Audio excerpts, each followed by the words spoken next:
Alrighty, here we go. We are live. This is session 52 of Mask of Nyarlathotep, and you guys are deep in the Great Sandy Desert of Australia. You have located what appears to be, or what you believe to be, an ancient city underneath the desert. You found a heavily guarded outpost, but some nosing around got you to find a secondary entrance down a steep embankment that you smartly left some ropes behind in case you needed to extract yourselves quickly, and found yourself in this very massive metal tunnel covered with like eons worth of dirt and dust. Scraping through the dust to the metal, Evelyn managed to identify it as a metal called titanium, something that, as far as she knows from her talks with Luther, has only been used in laboratories and in fairly small amounts. Nothing like this by any stretch. This tunnel traveled for probably the better part of a mile, maybe a mile and a half, before it branched. And at the junction where it branches, there was a deep, seemingly bottomless shaft, and a open, large metal trapdoor with a bunch of gears and locking mechanisms and everything that looks like it could be folded over the shaft to form like a bridge/lid.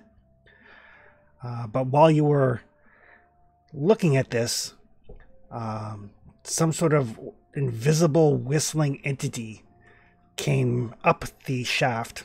You guys wisely ran, and it created some sort of wind vortex that threatened to suck Evelyn back to probably to her doom.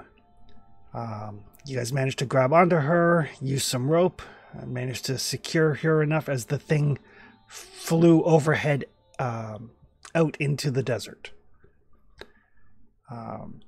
Probably for the best that it was invisible, given how Cthulhu tends to work. But and how big the foot was. And how big the footprint was. It was. There's no doubt that this is the sort of creature that destroyed the encampment you had found with the crazy naked guy. The sort of thing that had like stepped on and destroyed trucks.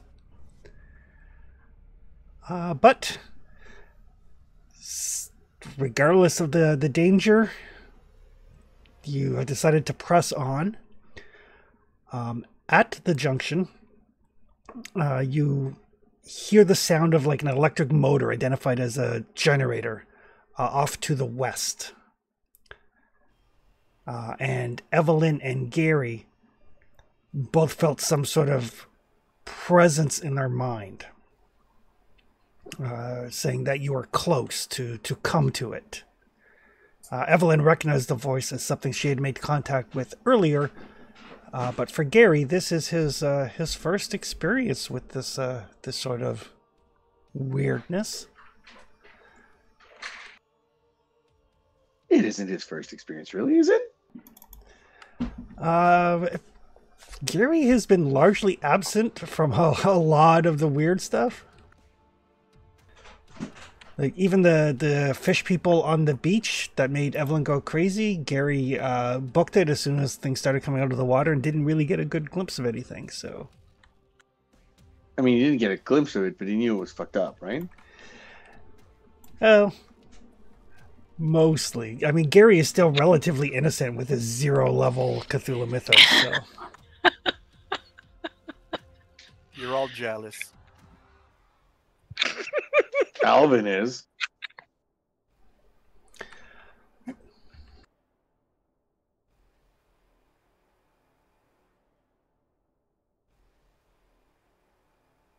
So if I remember correctly, we agreed to go back to that intersection, or have we not yet agreed to go back? I believe you had, because that's when Gary and Evelyn heard the voice in their head. Yeah, Evelyn kind of pleaded for us to go. Oh yeah, that delivery thingy. Or, yeah. Okay, so now that we go, the goal is, so can you re-describe the contraption thing? Because originally I thought we couldn't use it to go right, but when we ran out of time, it seems to be that we can go right.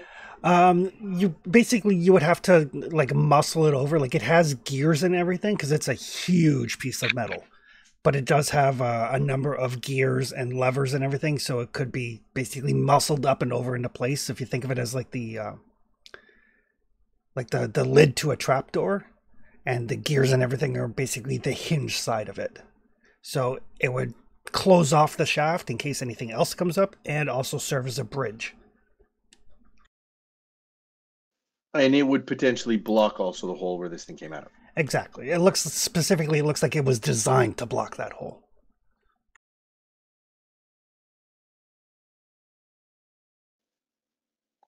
Lady, gentlemen, are we going left or right? Left. Yeah, Really? none of the Left is towards the. yeah. Toward the generator sound, yes.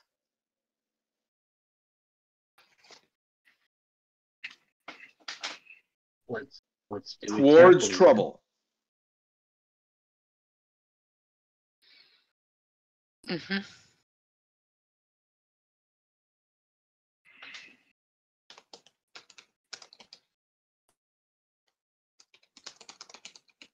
Okay. That's where everything is. They didn't make it to the Y junction because they already found what they were looking for, which is unfortunately what we're also looking for. And it's to the left. Then we go left. Alrighty. So are you going to try to skirt along the narrow edge, or are you going to try No, to... we're putting down the closing the ramp. Stopping the bad guy from being able to come out again. How about that? Oh, maybe that would work.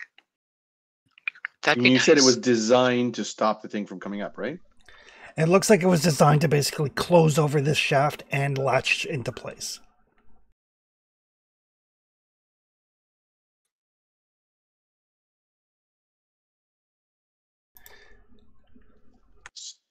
So let's do that. Alrighty. So, where this is so big and heavy, basically it has a strength of 300. The way Call of Cthulhu works is everybody who is helping subtracts their strength from 300 until you get it down to 100 or less, in which case anybody who is remaining can make the strength roll. By chance, we are kind of strong group. You are. Chris, is there a reason that C no longer opens my character sheet?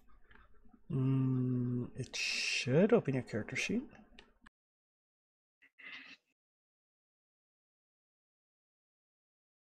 I'm getting the party marker thing. Oh, that's because the party is on the thing. You might have to go to the actor tab on Foundry and open your sheet that way.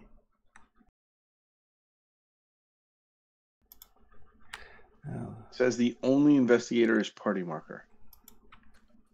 There should be a folder above that says investigators. Oh, That's there where you I go. found Sorry, mine. it was just hidden. Yeah. My bad.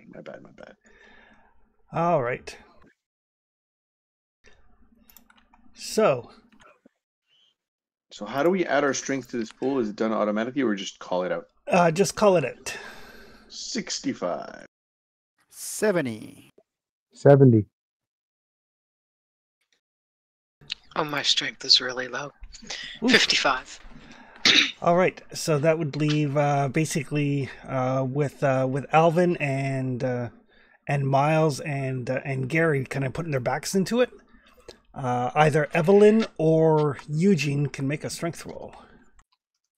I think it's better I make that strength roll. I assume. Oh, yeah, definitely. What's the downs? Like, I guess there's no downside yet until you push it, but I'm gonna guess if you push it, you fall into the hole. Or throws out his back or something. if we had needed all of the very strong people to push it down and be left with only somebody moderately strong, make it the roll that much harder for it too. Yep. Or maybe it closes with a resounding thud, drawing all kinds of attention. Let's hope not.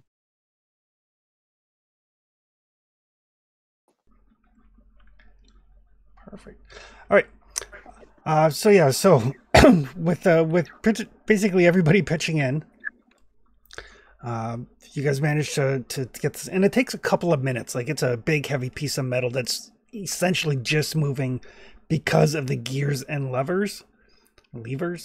And it does, with Eugene's kind of control, it doesn't make a resounding thud when it lands. It is not latched into place, and looking at it, you're not exactly sure you can figure out how it latches exactly. For anybody with any level of mechanical repair, this is very definitely non-human in origin.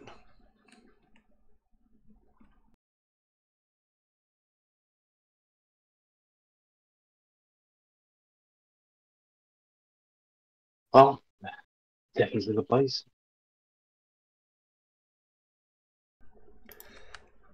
If you would like to latch it, somebody can give me an intelligence check.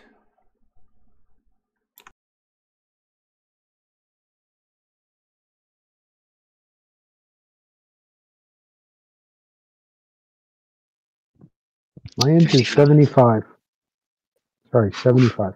Yeah, I'll leave that to intelligent people.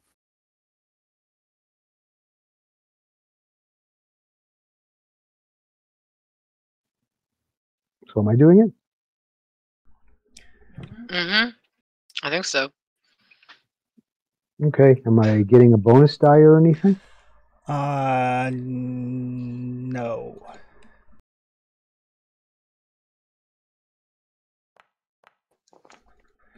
Right.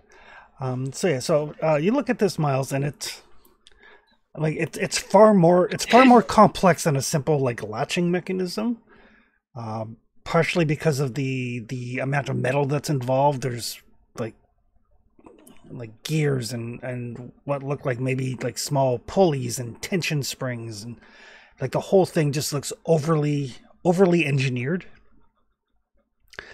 So you take a couple of minutes and you finally figure it out, and as you kind of get these latches into place, you can start to hear that whistling sound from below, and you manage to kind of snap the latch into place as something very heavy and very solid hits the bottom of that trap door, which holds.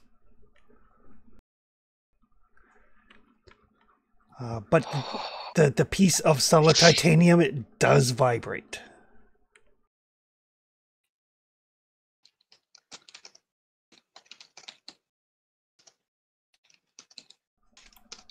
What is the implication of that vibration? That That whatever something it has is, thumped down to the bottom. yeah, something thumped the bottom hard enough or strong enough or big enough to make the plate vibrate. From under, like something coming up. Yep. Mm-hmm. But it's holding. It is holding, and Miles successfully got it latched into place. So not only does it look like, and I'll examine it, does it look like it's weathered damage? Or does it look like it's just holding? No, it looks like it's solidly holding. So it could spend another millennia getting this thing bonking its head, would be fine. Okay, I'm happy with that. Yep. Did dropping into place make a loud noise? No, it didn't, because Eugene rolled really well on his strength roll. All right. And that's perfectly in place to allow passage both left and right, correct? It is. Now, I look at the team again. To the left, there are bad guys, right? As far as we're aware. Doing Probably this- Carter. to the right a little bit before we go to where we're certain we're going to run into confrontation?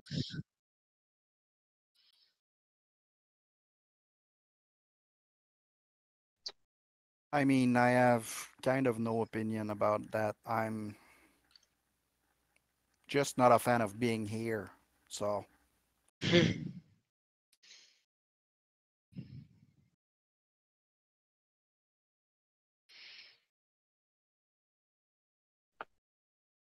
If we ran, maybe. But the voice is coming from the left. it I is. look over to Miles. And this means we should go left. Mm-hmm.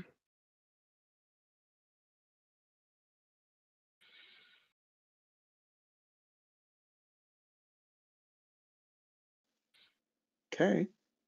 We're going left. Alrighty. So you guys travel quite a ways. Probably another mile or so from this junction, until up ahead, you can hear like the sound of the generator is getting louder as you travel. And everybody give me spot hidden rolls. To be clear, this is the same kind of empty hallway that's just titanium. This empty metal hallway, yes. I can't even see my shoes. I mean, we are using flashlights. Yeah, I'm guessing you guys are still there.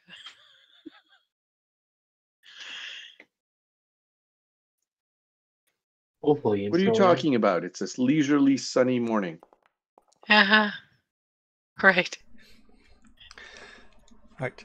Alvin and Miles, from up ahead, probably like a fair distance. Like you guys are lit only by your flashlight. But up ahead, you can see two pinpoints of light that seem to be moving. And Alvin, with your hard success, one of the pinpoints of light is probably about 6 feet off the ground, and the other one is probably about 3 feet off the ground. But they are moving mostly in unison. Towards us? No. Just kind of like milling about slightly, and they're probably like a good 600 meters away still. Like you can see them because they're a pinpoint of light in the darkness.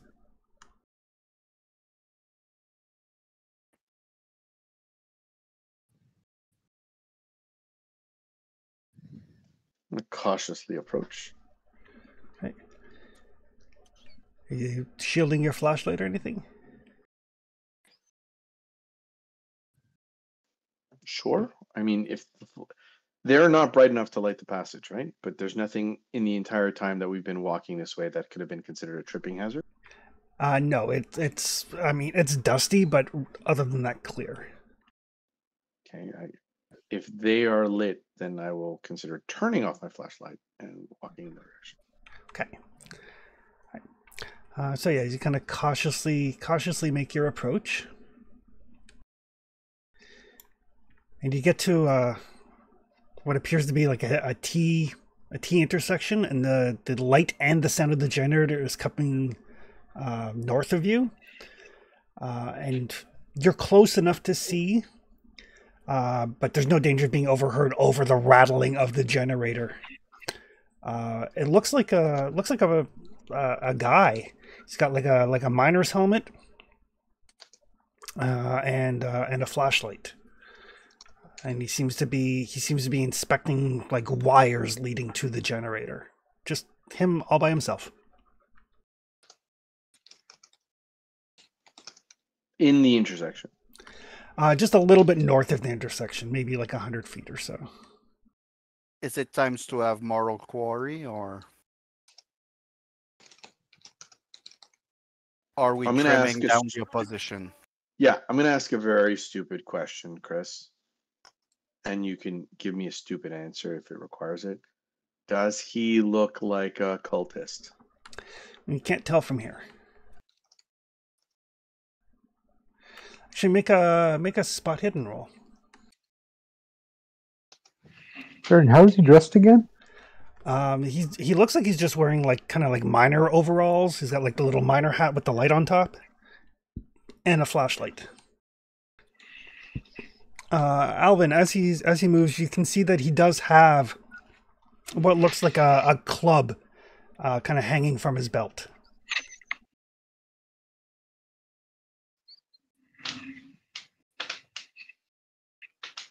Huh. We don't have a pugilist anymore, right? Or is Miles? I mean, decent. Eugene knocked the fuck out of Gary. Eugene is strong. I am competent in melee combat, but I'm way better with my hand than with a weapon. No, I prefer guns. But I'm I'm not an quite okay stealthy. pugilist, but I prefer my guns. I whisper to the group, do you- can we take him quietly and interrogate him down the hallway?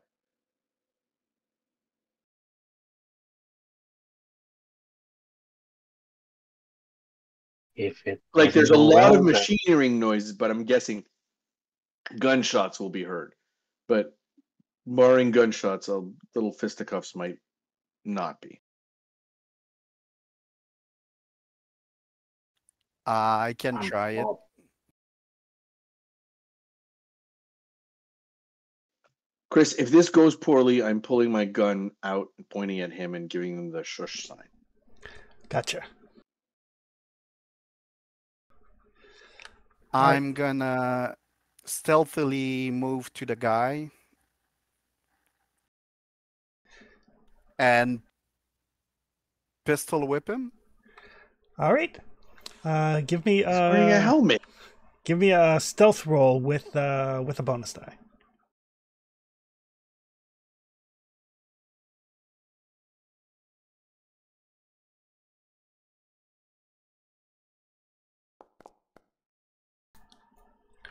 Ooh.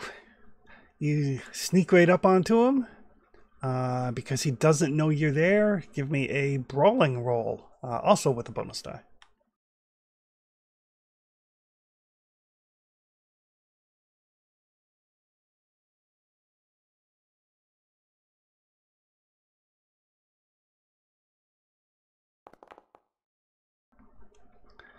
Okay. So yeah, so Gary disappears into the darkness. I am the knight. You guys see like the mining helmet, and like the flashlight drops to the ground. The mining helmet like light goes all askew. Gary, you have an unconscious cultist.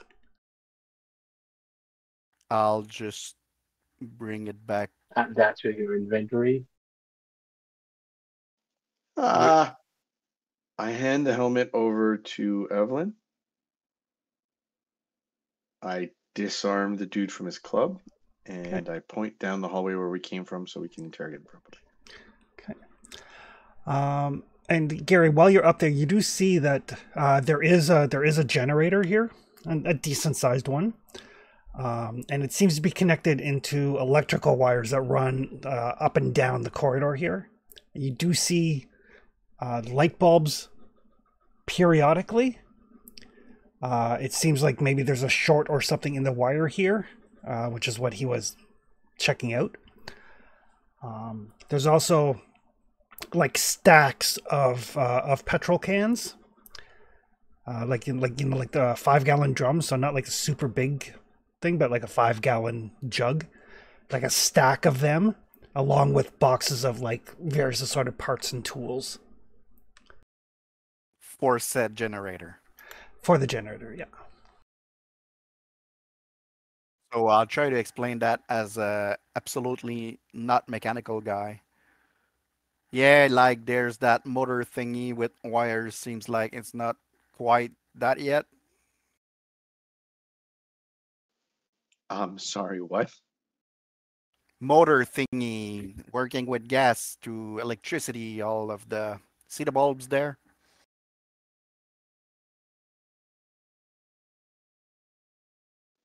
Oh, the generator. Oh, the generator. What I said. Basically, yeah.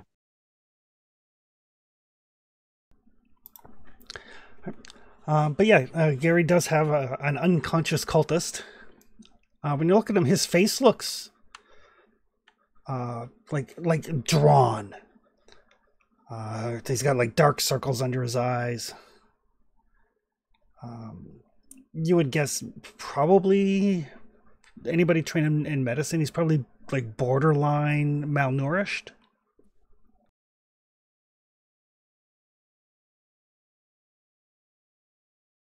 He's been up on coffee for several days.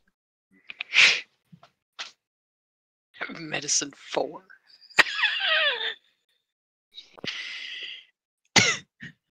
He's fine. After 30 point of medicine, I can tell you he's not that great. He's just dirty.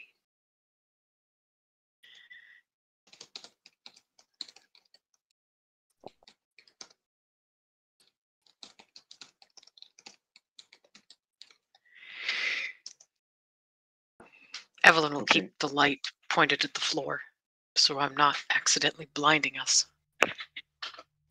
Chris, we're going to take him relatively down that hallway so like that we can have a conversation. And in case there's yelling, it will be heard back. Can we do that? Yeah, absolutely. I stand ready to make him sleep if he start making too much noise. Yeah. Well, right now he is very unconscious until somebody wakes him up. I like the very unconscious. Can we search him? Make sure he doesn't have a hidden weapon anymore. It looks like the only thing that he had is the club. Which, when you look at it, does have like dozens and dozens and dozens of bat teeth embedded in it. Does it look manufactured like the one that the guy at the bar had? No, not manufactured. Like definitely made, but not machine tooled or anything. Okay, because the one he brought had that feel.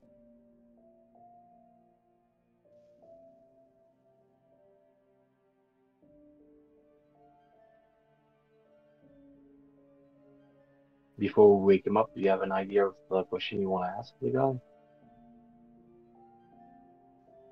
I mean, what's waiting for us is a good one. I How mean, many people? Mr. Investigator, are you adept at like asking questions? Chris, interrogation isn't a skill, right? No, it usually comes under charm or persuade. Yeah, normally I follow clues, not people, but So I have to knock him out and interrogate him? well, If you I ask can him look. questions, I can might look be able to tell menacing, if he's lying. and I can look I menacing. was with just a hoping weapon. that Alvin could at least come up with a question. Even if he's not the best. I can try to tell if he's lying.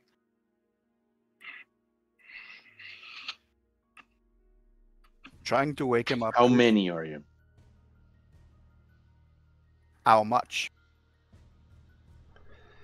What exactly are they doing? The fuck is you doing here, son? Along those lines.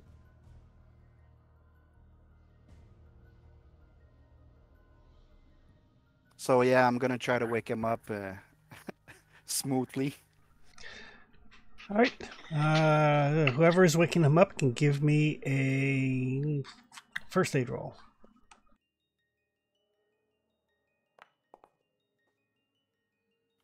I slap him. You kill him. That's gonna make him. What are the sleepwalk. automatic failure numbers? Why is 96 showing up with 2 skulls? I feel like that's not correct. Because it depends on what your skill level is, whether or not it's a failure. Evelyn will wince when he slaps the guy across the face. I think that might have been a bit too rough. Oof. Let me- It was really rough. Not enough to put him in danger of dying, though. Do you Well, want me to that's all try that to matters. pick him up?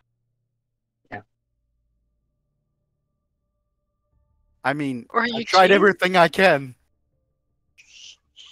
I can give a hand with that, maybe. I think you might have knocked him out further, Gary. Sorry, Is that I a tried thing? the Eugene way. Is that a thing? You can knock them out more? I mean, if you hit someone in the head hard enough to knock them unconscious, you're essentially doing brain damage. He might have made that worse. He's definitely not waking up right now. So I think maybe we need to try a bit of a lighter touch. Madame? Eugene wanted to try. Let me see.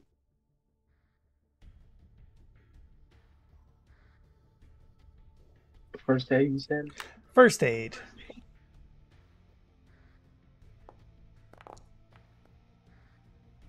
This poor guy. He's like standing over. Wake up! Stop! Wake up! Okay, let me see if I can. Oh dear. Oh, filling solve didn't work. So I'll kneel down in front of him and just kind of gently take his face in my hands and try to pat the poor guy awake. All right.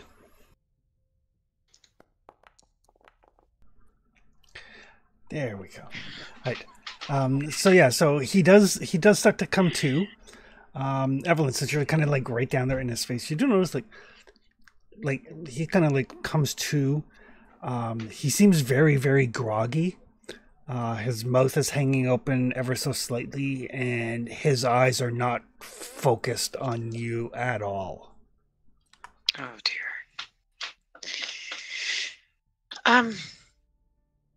Do we have any spare water? I would imagine so. Evelyn will look around the group. I'll end you a ball.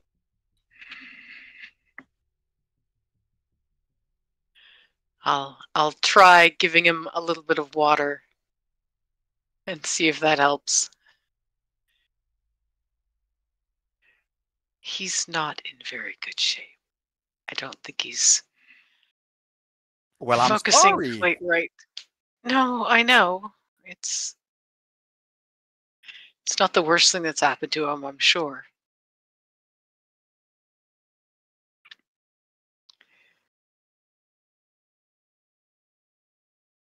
It wasn't even a Hey. bar mitzvah. It it might not even be. We might not even be the reason he's looking a touch rough. Snap my fingers in front of his face a couple of times. He like very very slowly kind of turns his head to follow the sound.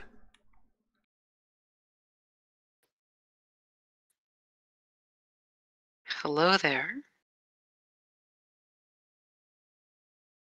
Can you hear me?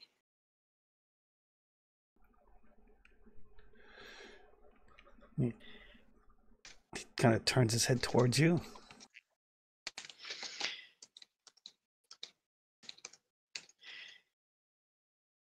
All right, well, you can hear me.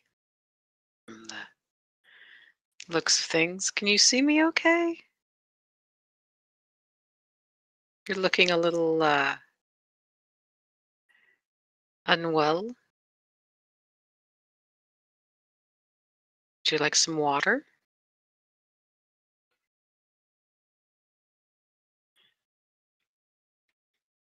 Can you hold that light up just a bit more, please?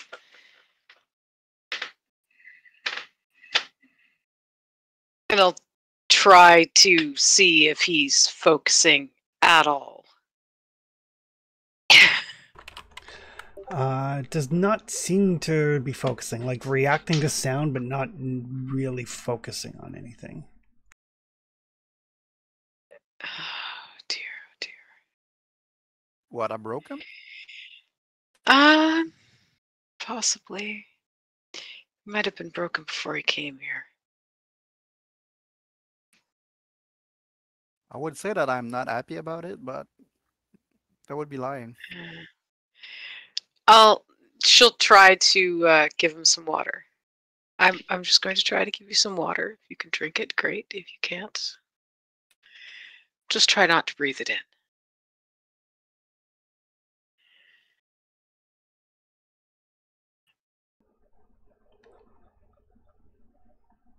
Like they try to ruin the world, and we have to take care of them. If we want to ask him any questions.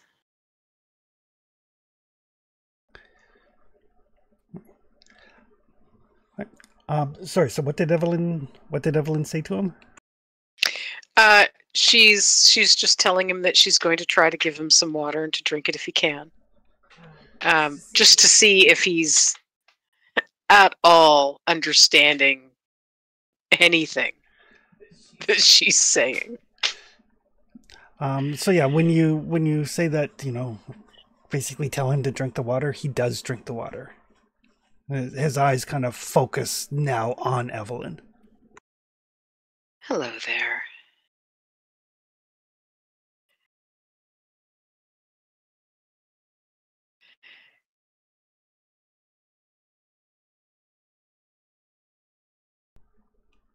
A few more sips and then she'll try to take the water away from him. Yep, he puts up 0 resistance.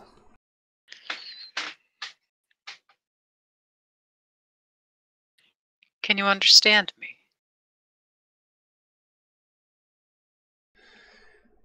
He's just staring at Evelyn.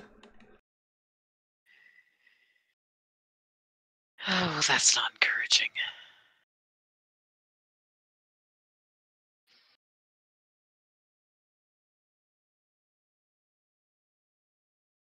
Have you heard the whistling sound?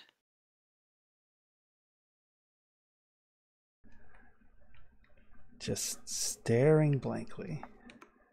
Definitely focused on her, but just staring blankly. Okay, well, he either can't understand me or he's not able to communicate. I'm back. Chris, he's Caucasian, correct? He is. I'll try Arabic in the unlikely chance that he understands Arabic. Well, Depending on what books he's been studying. yeah, you can make it. You can make an Arabic roll.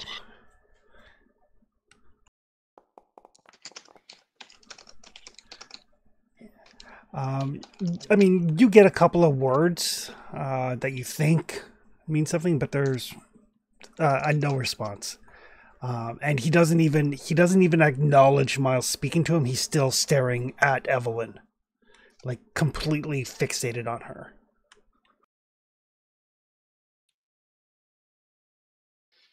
Okay, well, this is getting a bit creepy. I'm going to try Swahili. It's the other one I know. Sure. Eugene, could you do me a favor? Yeah. Yes. I'll hand the water bottle back. You try giving him some water and see if he stares at you for a while. Okay. Yeah. And Miles, the same thing. Like you put together some words, like that you tell him something coherent, but he doesn't even react. Can I ask a question as a player? Yep. If we You know how there's the whole famous thing with Cthulhu with flag and blah blah, like the language itself. Yep. Does the mythos skill represent any knowledge of a language, or is it just mythology? It's used to decipher certain mythos languages. Not all of them, because some of them are very specific, but it gives you a general overview. Yeah. I mean, Dreaming. like, is it a language that can, you can do basic, touristy conversation, even like, hello, where's the bathroom, blah blah blah. Mm, Have you heard of our Lord and Savior? Yeah, that's stuff like probably that. more like the conversation. it is much more of a kind of like a ritualistic language as opposed to a conversational language. Okay. Kind of like I suppose it'd be like the difference between like High Latin and like Common Latin.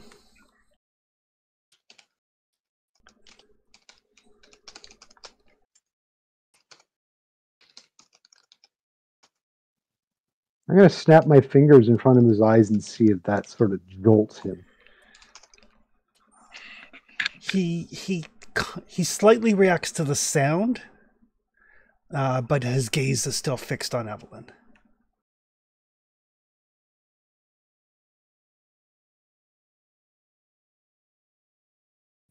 So yeah, I'm giving the canteen to Eugene. Try giving him some water and see if he focuses on you instead.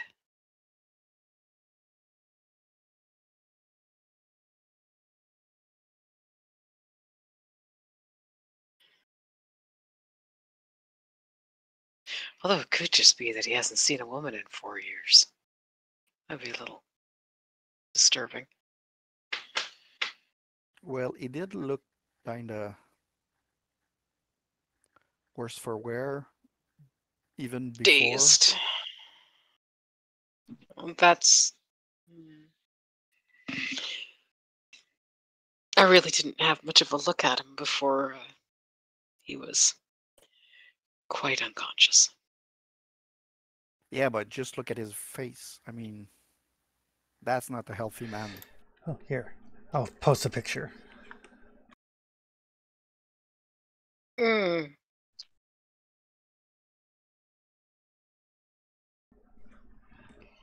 I mean, I've seen worse. I mean, AI only does Thank so you, much. fellow. AI Yeah, has I a AI has a lot of trouble making ugly things. It can accidentally Right. make horrifying looking things, But not But on only purpose. accidentally. but not on purpose. I mean, the fellow out in the desert might have been worse, but mainly because he was completely naked. Yeah, see if he'll take water from you.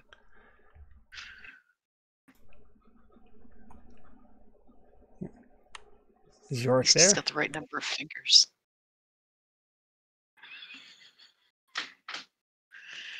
Better than most AI stuff. True. Yeah, I'm not sure. I don't know. I can't hear anything from Yorick either. His mute button's not visible. He hasn't posted anything in the chat, so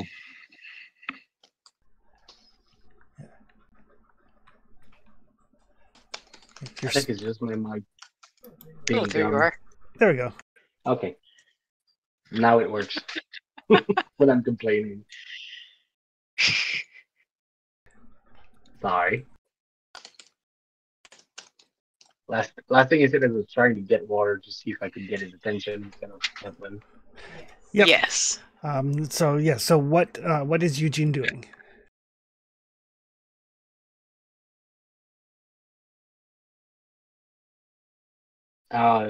Put a knees on the ground, gets a bit closer to him.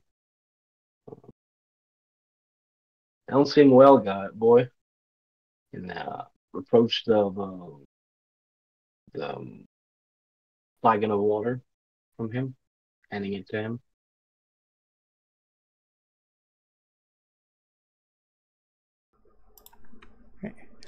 He doesn't actually take the water.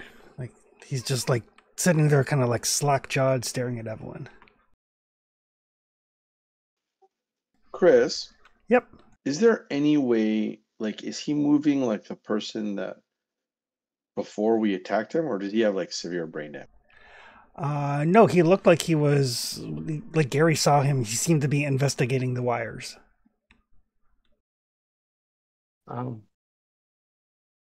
Tell me what you were working on.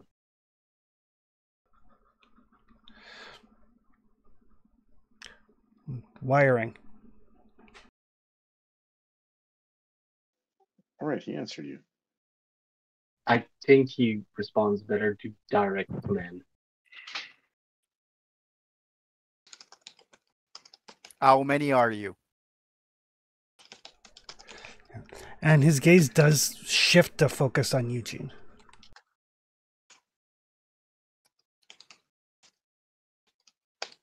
Tell me how many people you're working.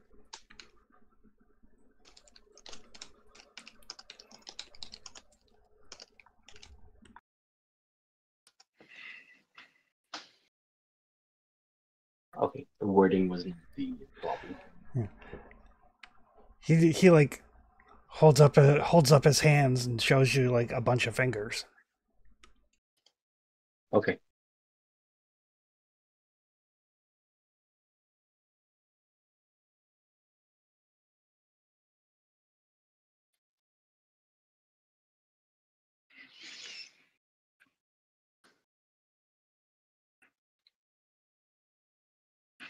What's the name of your leader?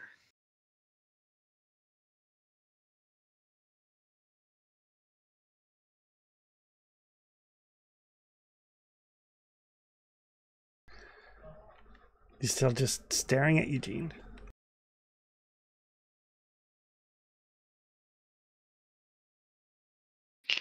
Tell me the name of the person in charge here.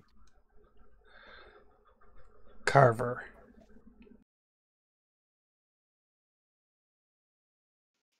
Chris, the last time we heard about Carver was that he was creating zombies. Uh-huh.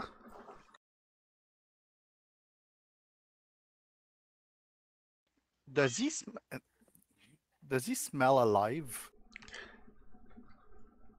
Make a spot hidden roll.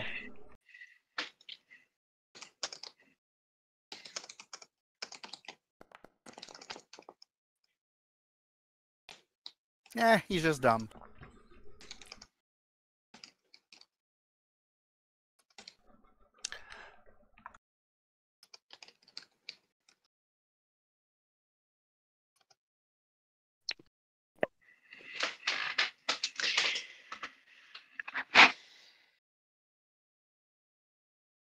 Nah, he's just stupid. Or concussed?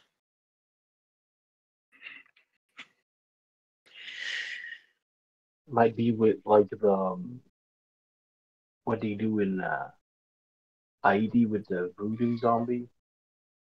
Give them some poison and they look like zombie, but they will just obey orders. So far, when I phrase it as a command, he answers.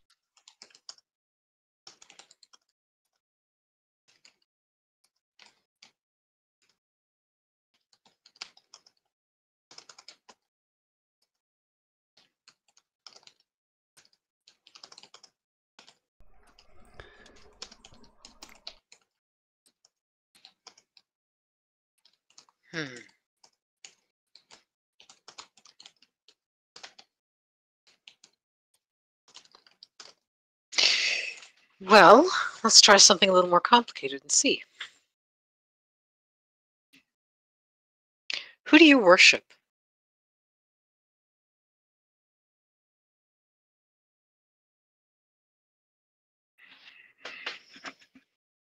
Tell me Who who is? do you worship? You need to phrase it as a command. Oh, right.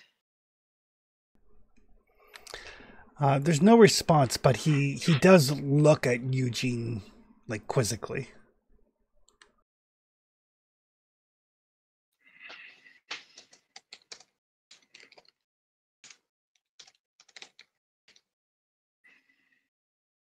Might be more under the influence than actually believe in.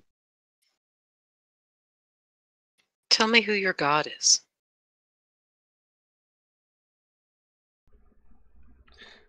His attention will focus over to Evelyn. But again, he just looks at you like he doesn't understand. Tell me the name of your god.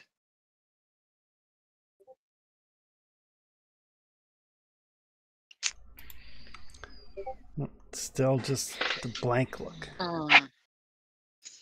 We know the names of some of those, right? We can't. Not that maybe we want to Sure, I start wanna saying keep those those. names out loud, but like, I don't want to say the names of anything because I don't want to attract their attention any more than I already have. If you would like to say the names of something, I would recommend that you don't first, but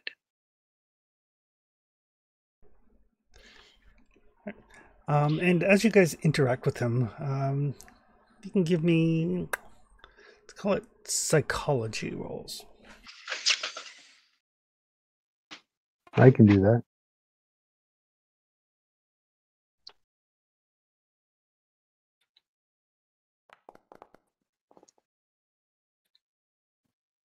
Never mind. Clearly, he's got mother issues or something. Clearly.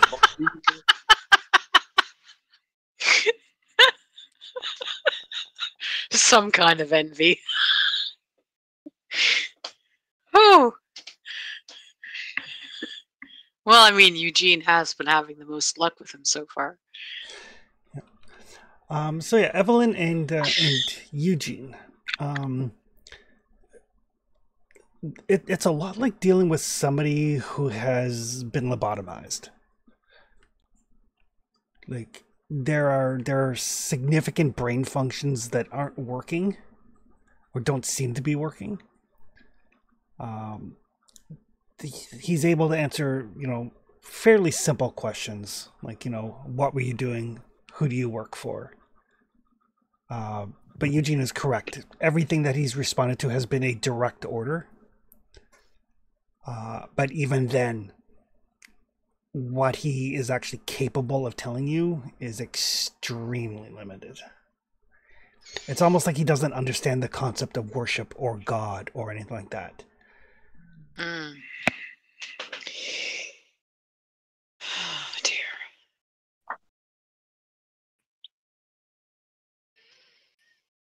Tell me your name.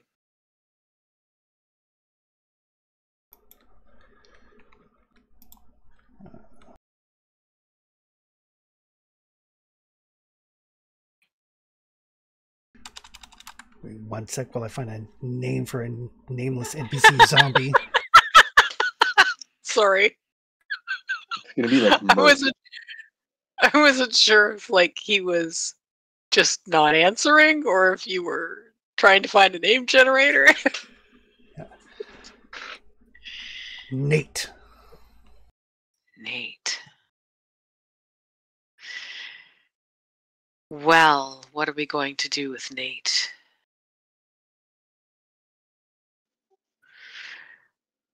We could just send him off walking down the hall.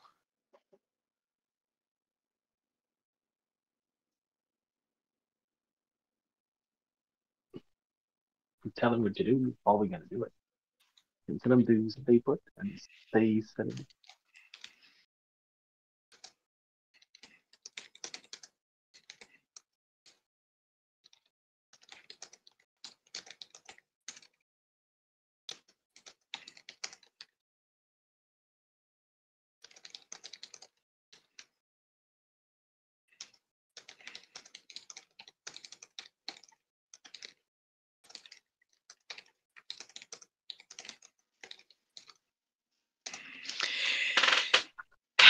We could sit here and be quiet. Yeah, no, I don't know. He has no useful information. I'm trying to figure out. He can't tell us how many people are there. He didn't. Just Carver. Wait, where is Carver? Home. Where is home? He points off into the darkness. I'm assuming it's back to the generator sound. In that direction.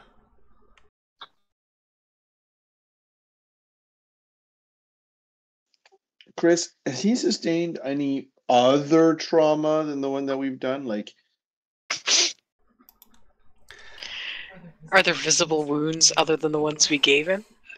Nothing visible with his overalls and everything on.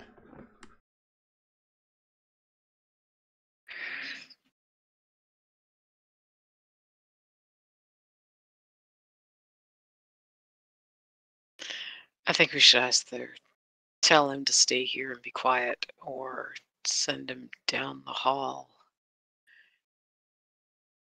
toward the exits.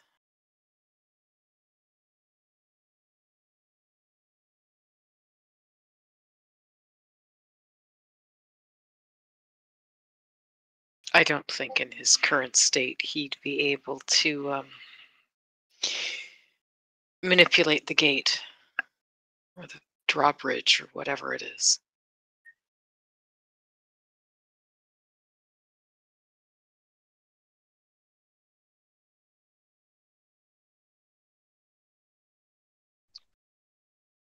Or we could let him go back to fixing the wiring.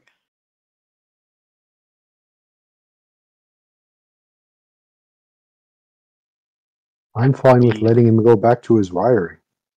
I think it's half and half that he'll electrocute himself, but Probably the most discreet we can do. oh, definitely Yeah, the most discreet. I think we should keep his club. Oh yeah. There's no reason to leave him with a weapon. Not now that I suppose, unless the one that went outside comes back in and then can't get down. You're confident a club is not going to matter in that case. Yeah, probably not. Not unless it's got some weird magical allergy to bat teeth.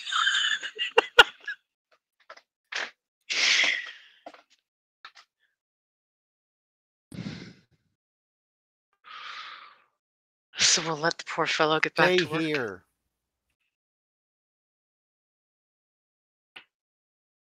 Now let's bounce.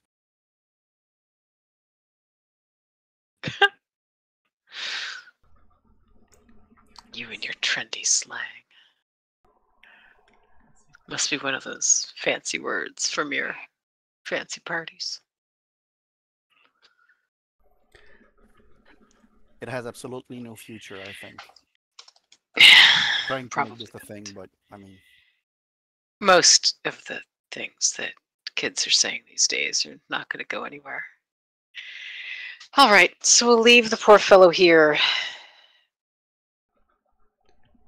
Okay. My father said about psychology and medicine. We're taking his lights, yes? yes, of course. All right. Just in case. And the club. What kind of shape was the guy?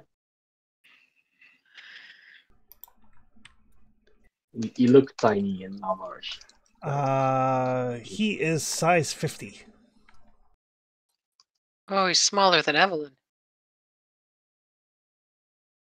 Yeah, I wouldn't fit in that. I'm twice his size. All right. So when you take his helmet off, give me spot hidden rolls. Oh no. Oh no.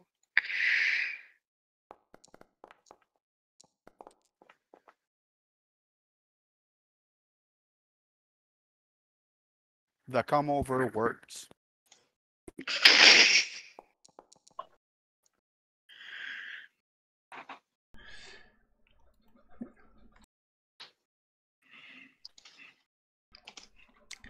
So yeah, Evelyn, when you take his helmet off,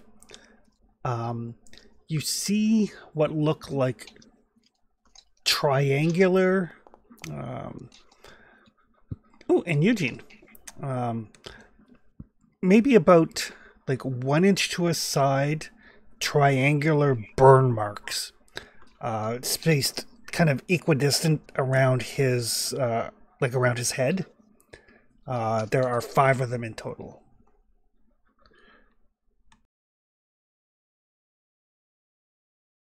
What the heck?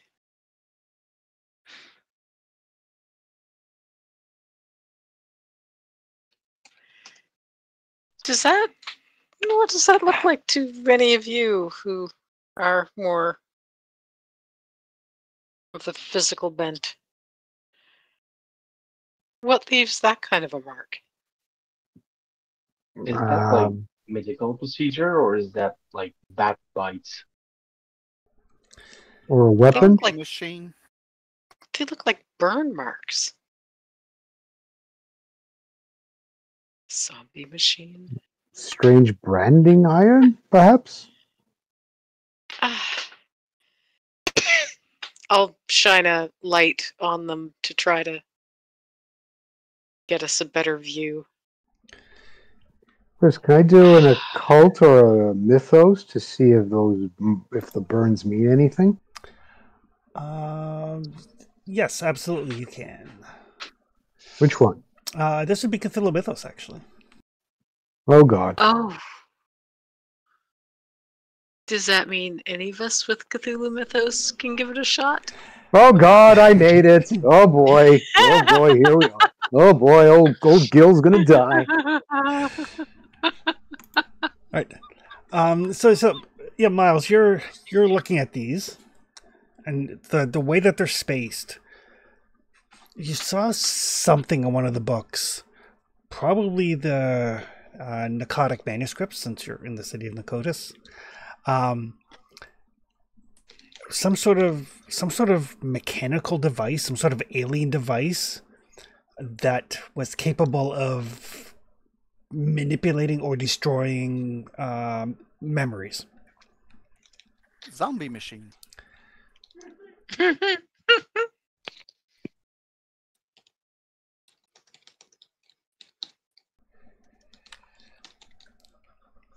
Zombie machine. Yep. Miles, why do you have that look on your face? Because this reminds me of something that I saw in one of the books that references some kind of device, possibly from aliens or things for that we should not know about. That apparently the machine could destroy memories, alter memories, but more likely destroy them. Perhaps a more advanced version of lobotomization or something, or worse.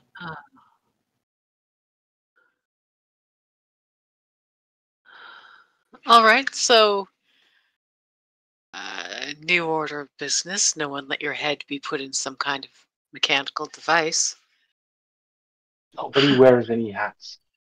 Nobody put on any hats. Although now that we've mentioned it, I'm going to turn one of our flashlights to look at the inside of this miner's helmet. Nope. Just, in case there are exposed wires or something.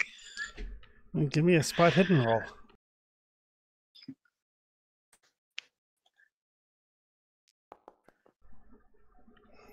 You don't see anything.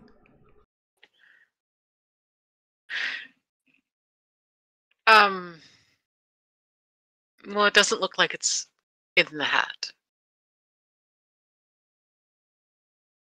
It doesn't look like there's anything inside here in the band or anything that would cause those marks. So I don't know how any of you feel about putting this on your head. I think I'd personally rather just carry it. But I now feel self-conscious about putting stuff on my head. right? Just a bit.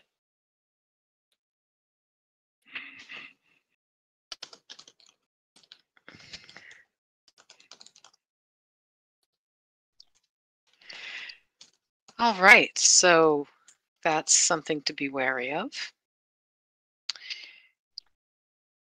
But Add we that should to the list. probably.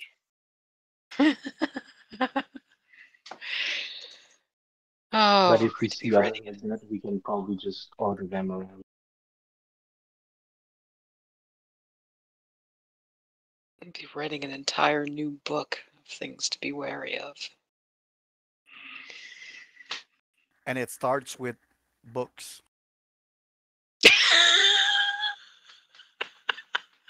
When you open a It book, the first thing does. you read is never read a book.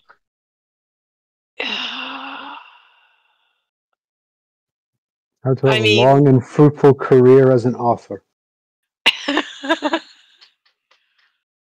I'm sure Luther would approve. Oh, he hated it when we read anything. But let's leave this fellow here. Good man. Yeah. Yes, yes.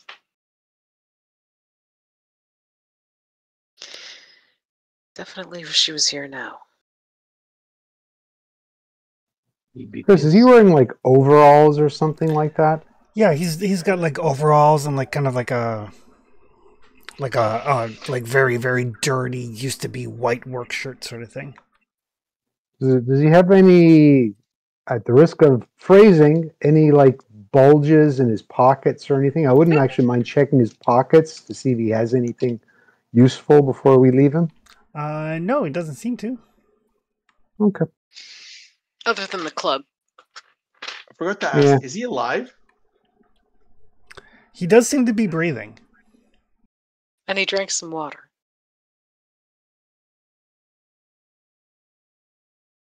And I know it's a weird question to ask for the rest of the people in the party there, especially those that did not see the zombies back in New York, but He did drink some water. And I don't remember. I don't think any of you tried to give them any water. Or communicate with them at all, actually. At least not that I heard. But leave him here, continue on? yep. Yeah. Or do we have...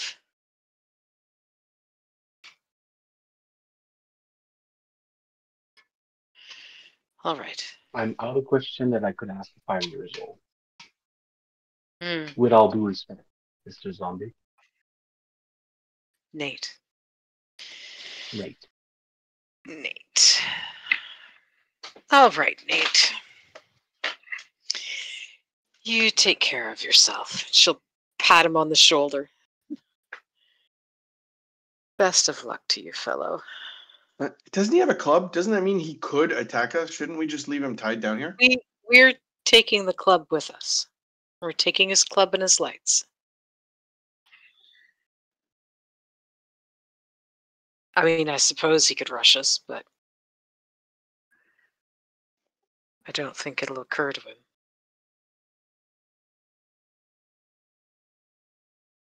He doesn't seem to be reacting to us taking his club or his lights. Nope. With the Or is anything. exception of direct orders, he hasn't responded to anything.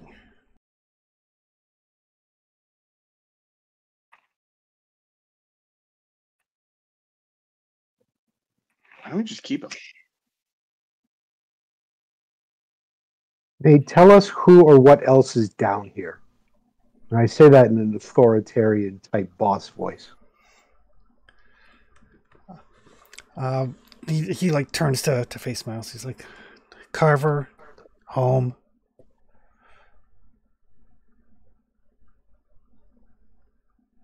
Work.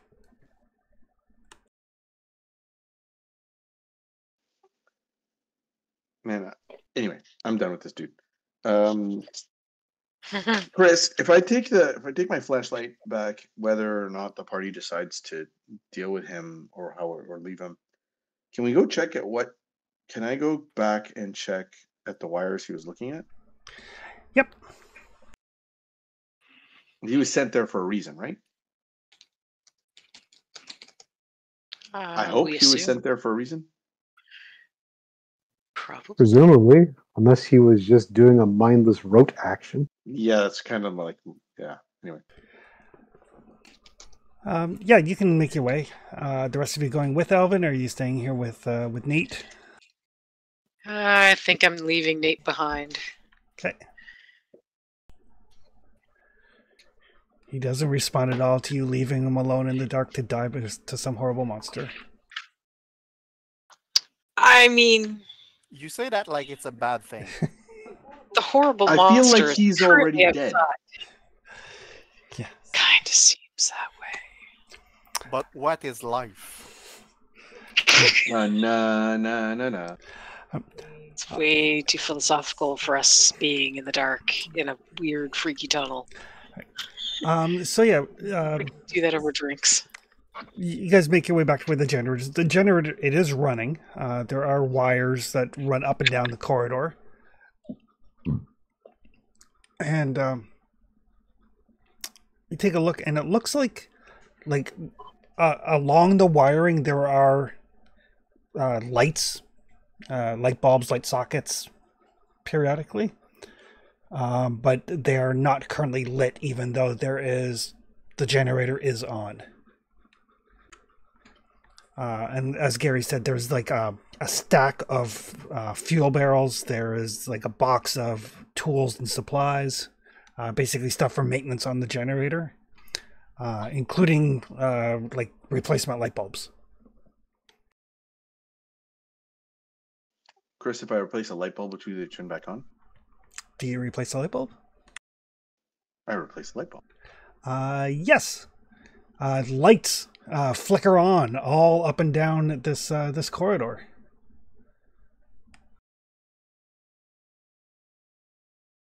I replace a single light bulb and multiple lights come back on? Like the old timey electric They're light, plugged Like serial. they're on serial, yeah, and I just happened Yeah. to change the right one? Oh, Yeah. They are on serial. Frosted Flakes. They're I was going to great. say Fruit Loops, but with the new lights, do we see anything? Yes, you can see kind of to the north. It looks like the tunnel is choked off with rubble. You might maybe be able to find a way to squeeze through. And far to the south, far to the south, you can see the faint flicker of a blue light.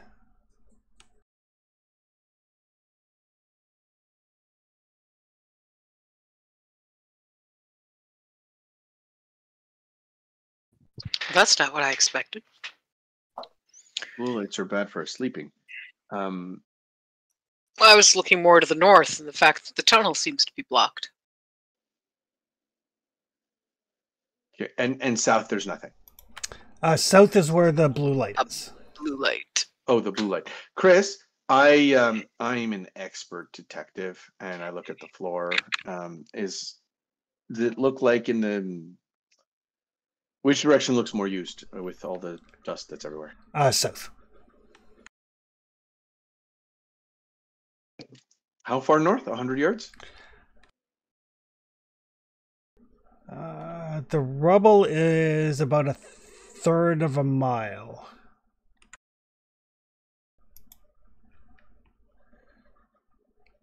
It looks pretty heavily choked from what you can see from back here. Like part of the reason you guys can see is the fact that like it's a tunnel. Everything is flat. It's not a natural up and down sort of thing. Sure. Everything is flat. So Okay, Chris. If I take a coin and I put it on the floor, it doesn't roll anymore. We're even, right? We're not getting deeper. exactly.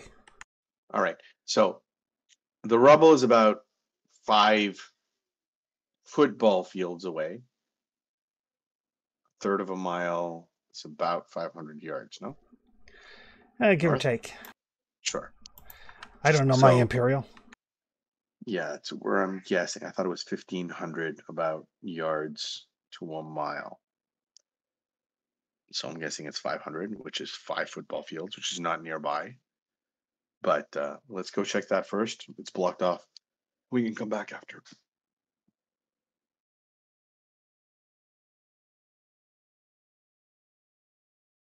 Sounds good. Okay, sounds good. All right, let's go. We're heading to the only thing that we see Okay. within our light radius, which is rubble. Because in the other one, there's just nothing. I mean, it continues, but this is the only thing that we see. So we're gonna get close to the rubble. All right. So yeah, you guys make your way. It is very heavily filled with rubble, and it doesn't look like it's collapsed rock or something. Like some of it is, obviously, some of it is rock. Some of it looks like pieces of metal, shards of metal. You find something that looks like it might be part of something similar to a car. Chris, does any of this look like the cave or the metal around the cave has collapsed? Or No. is it someone just added stuff here? It looks like stuff has been added.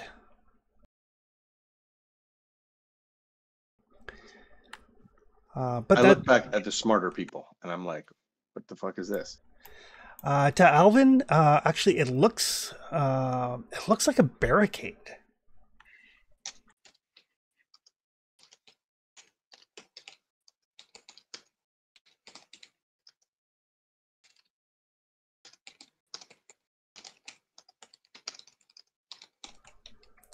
Chris, I have no idea. Okay, I'm going to do the only thing I can conceive of doing right now in front of a barricade is it like a hard barricade or is it like where you have holes to shoot things on the other side? Not so much holes to shoot things through, but there are places where it looks like you might be able to kind of like maneuver your way through it. Not through. I just want to see through. Yep. I don't want to maneuver into it and fall then into a pop, a vat of acid or something crazy like. There's no clear line of sight through. But give me a let's call it spot hidden. So yeah, as you're looking at it, like I said, it does look like it's possible something human-sized might be able to like maneuver through like a hole here and then up here and then over that way, kind of through the barricade, through the junk and the rubble here. Which means that this was not designed to keep out human-sized intruders. Oh, that's a great thought. Thanks, Chris.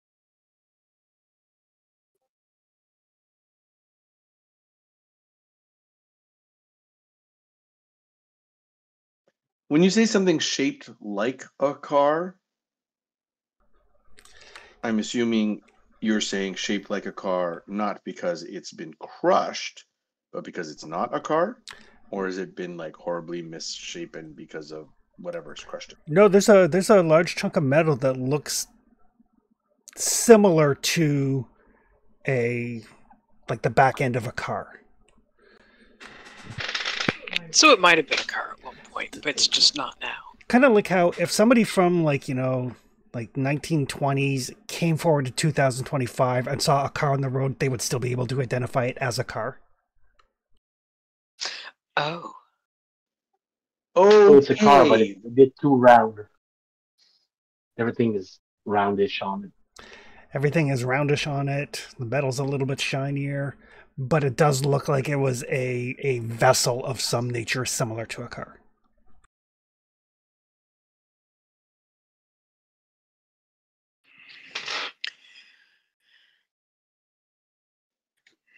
Huh.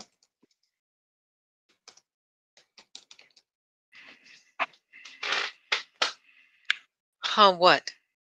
That sound has never been good. What does huh mean? Huh makes me wonder where they got all the dirt from.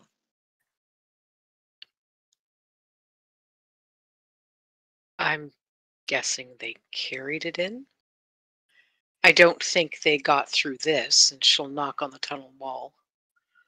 Yeah, that's what I'm saying. I look back kilometers away.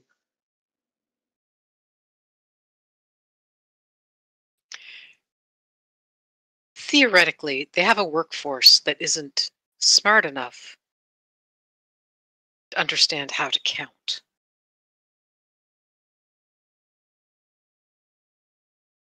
I think fill this tunnel up with assorted trash and rocks is probably not something that people like Nate would complain about. Chris, this is just haphazard. This is not. Let's just keep dumping rocks until it's. Yeah, until it's full. filled up. And yet the bottom end of this, like the last 500 yards, have been less traveled than the first piece. So it's just odd. Well, I mean, once they got it all filled in, they've only probably needed to go as far as the generator. Or Chris, this maybe generator a runs on what? Diesel. Where are the fumes being piped to? Just into the air. God, it's got high ceilings. Why would you put a generator here? Why wouldn't it be elsewhere? Because you don't care about his zombies. That would be my Right, guess. but why wouldn't it be way back there? I point 2 miles either direction. Because if they were sane, they would not be in a cult trying to destroy the world. I don't know. Maybe Maybe they needed the machine to bring down the bridge thing. Chris, the generator only is supplying electrical power for the lights. It's the only wiring you've seen.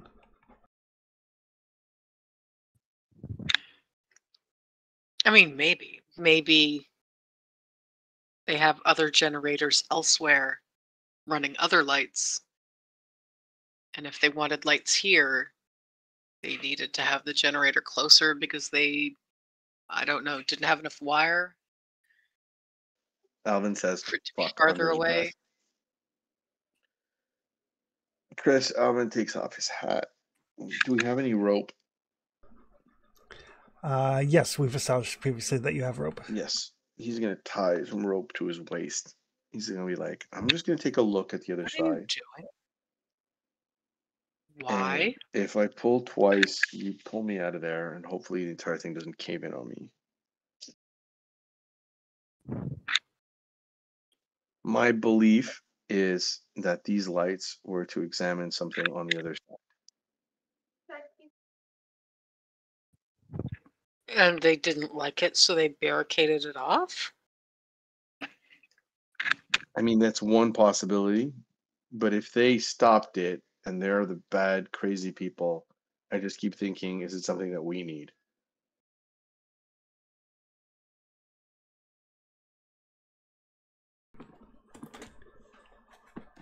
Right. I mean, they like horrible, nasty things. They wouldn't be blocking that away. They'd be embracing it, right? So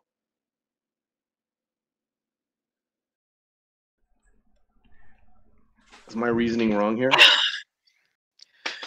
I understand. I understand where you're coming from. I'm not saying I'm gonna vacation here. I'm saying I'm just gonna see what's on the other side. It could just be that it leads back up to the surface and they just didn't want quite as many entrances. That's true. I mean, they might. It could just be they haven't found the one that we came in through. Or Absolutely. they might have gone down that tunnel and realized that there was a deep pit and turned back. I put on the helmet with the flashlight on his head. Are you thinking I shouldn't go? No, yes, and not with the helmet. I'm very uncomfortable with this plan. And not because I'm bringing coffee and alcohol, and not because A voice politely asked me to. I'm really uncomfortable with this because I don't like the idea of you crawling through a tunnel in rubble. That, And however, is then an excellent point. I point at the Eugene rubble. and Miles trying to yank you back and hoping they don't fold you in half. I really, really don't like that. Let me ask a different question. Do we have to send coffee that way? And I point to the rubble.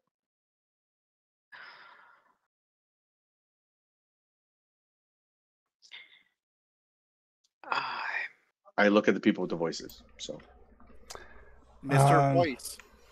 Can I still feel any kind of a tug? You and Gary can both feel a slight tug off to the west. It's still west of us. At least that's all I can feel. It's that way. I don't know if the fastest way to get there would be through that or back that way. But I mean, even without the... Chris, without if we digging were in through, the warehouse, I wouldn't be comfortable with this idea either. Chris, without digging through, there's no way to guess how deep this barricade goes, right? No idea. You convince me. Alvin puts his hat back on. I guess we go the other way.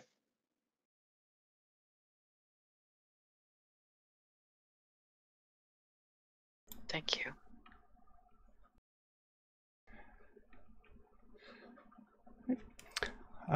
Making your way south. Making our way in the worlds today takes everything we got. Sorry, Chris, the flicker of light was to the south or the rubble was to the south? The rubble was north and the flicker of light, the blue light, was to the south.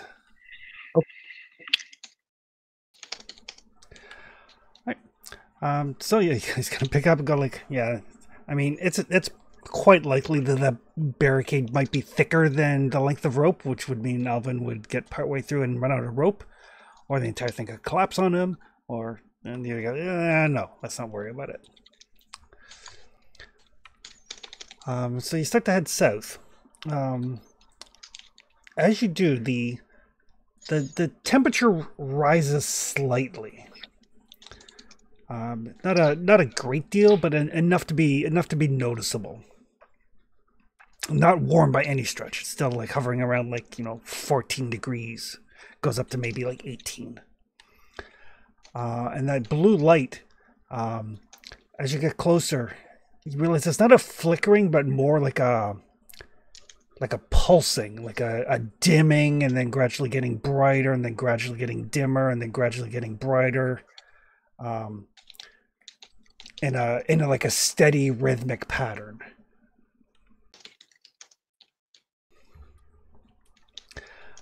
And the tunnel opens up into an extremely large, like, plaza almost. Like it widens off into like this like octagonal cavern. Definitely constructed. Like featureless walls, featureless ceiling when you look up. The floor is what's radiating this blue light. It's easily half a mile across, punctuated by these like metallic buildings, like 100 feet high, and like maybe like 500 feet across the bottom, like the largest buildings you've ever seen in terms of like kind of width, not height, because you guys have been to New York. All made of like this like featureless grayish blue metal.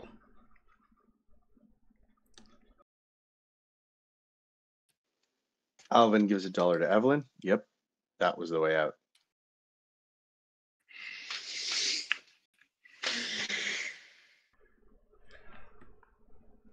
Chris, are we going to end up seeing this room on the map? No, I don't actually have an image of it. No, I mean in the passageway, because he says it's hugely big and there's no additional area that got uncovered. No. It's Okay. The map is more like a flowchart as opposed to an actual map. Just largely okay. because of the size and scale of the city. And the whole thing is glowing, The floor is what's giving off the light, not the buildings themselves. not the So we buildings lose themselves. the buildings upwards as they get further away from the light? Or is the light source is strong enough to illuminate all the way up to the top? At its like highest brightness, as it pulses, you can see all the way up to the ceiling. I mean, everything's metallic, so Yeah, there's an eerie glow. As you're kind of like taking this in, you do see there are places where it looks like there's like a ripple. You're gonna guess probably like a fountain or like a well, perhaps, like something liquidy that is kind of reflecting the bluish light with that weird ripple thing you see in swimming pools. mm-hmm. And something alive is moving, or there's no sign of any movement other than the ripples of the water and the pulsing of the light. Okay, but we've been tracking steps, and this hallway has had a lot of steps. Yep. What does this look like? There is no dust in this room. Everything is pristine. Oh, no wonder the blue light's reflecting everywhere then.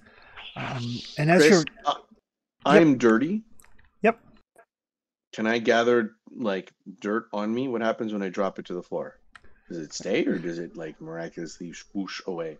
Oh no, there's a little smudge of dirt from Alvin.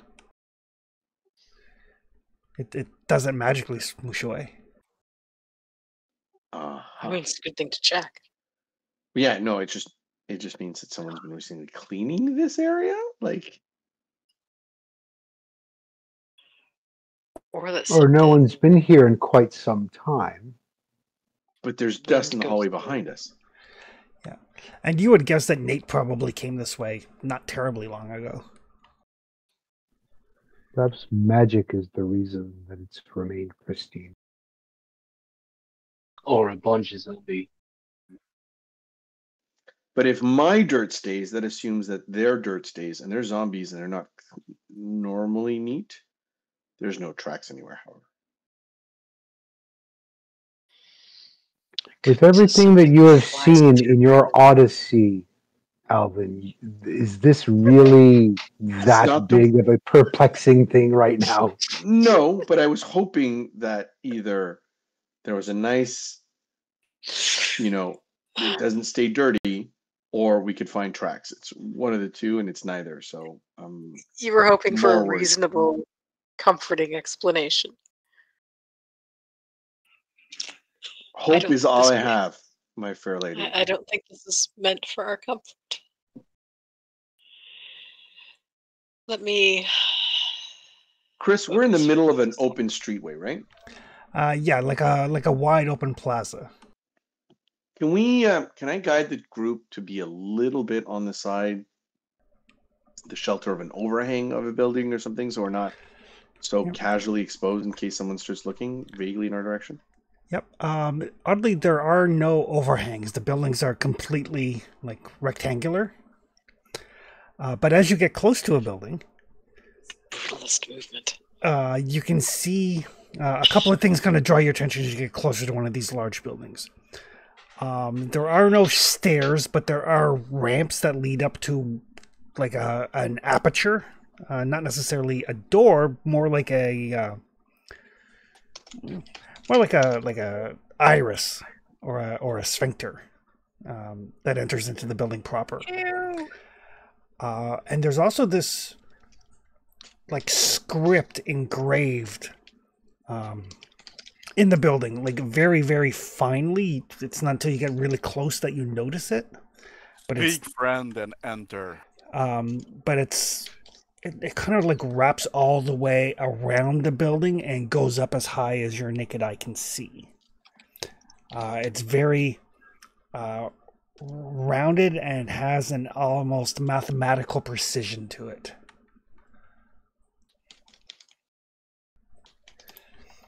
Is Need, that the Moria? and folks can make Cthulhu Mythos rolls. So it's not that Oh, pleasant rounded scripting of Vulcan calligraphy then. That's a No. pity. I would have preferred that.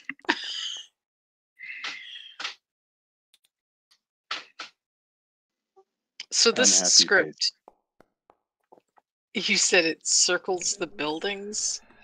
Yeah, it's kind of like if somebody was like writing a story on the building and was just like going like, you know, across the front, down the side, around the back, down the other side.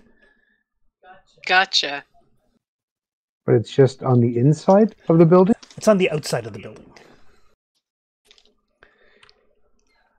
But yeah, it is definitely it is very definitely non-human script. Like between the, you're like, it's not Sanskrit, it's not Arabic, it's not, obviously not English, it's not, you know, any known human alphabet. And it gets to be a bit high up. It gets to be very high up. There are no windows. Well, That was not going to that be we my can question. recognize. Are the windows also sphincters, or is it just doors? There is not a single window, and there is only the one entrance. On each building or on Each building. like okay.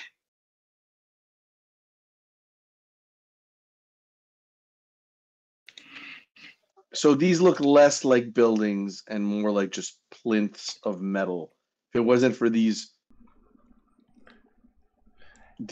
irises, we'll call them irises, they could be entirely solid blocks of metal. Exactly.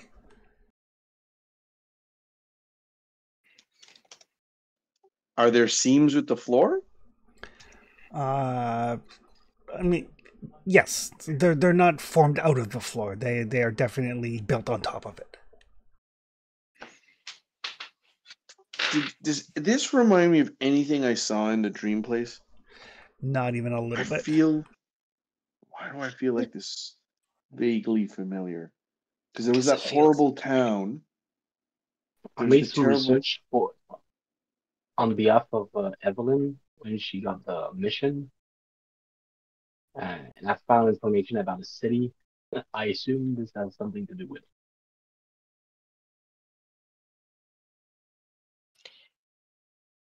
Does this? I failed my Cthulhu Mythos roll. I was going to ask if this fits any of the descriptions of the city of Noctis, if there were any descriptions of it. Yes, absolutely, it does. I just remembered why we were sad that Miles was not there when we met our clothing challenged friend who had the dogs, because he was dreaming stuff into reality already. Sorry, that's something that I think Mark would want to know later or in the in between episodes. Okay, Chris, can we get closer to one of the apertures? Absolutely, you can. Is there a script in the aperture itself, or is it just like No, it just looks like a it's actually the only part of the building that doesn't have writing on it.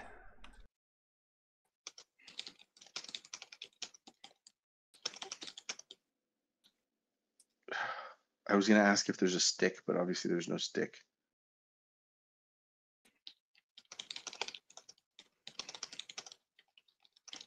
If I move close to it, does it open on its own? How close to it do you get? Close enough to exhale on it and see if it gets moisture from my warm breath. It does open. There's like a shunk sound as this iris kind of like spins open like the iris on Stargate. Inside you can hear whistling sounds. Oh shit! I take a step back. Okay, shunk.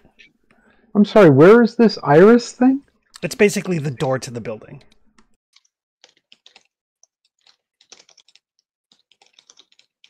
Building has no windows, just has one door. It's this like constricting anus out of metal.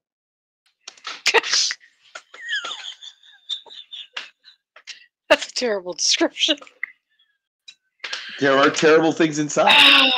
That's fair. That's fair. It's Two very, people very fair.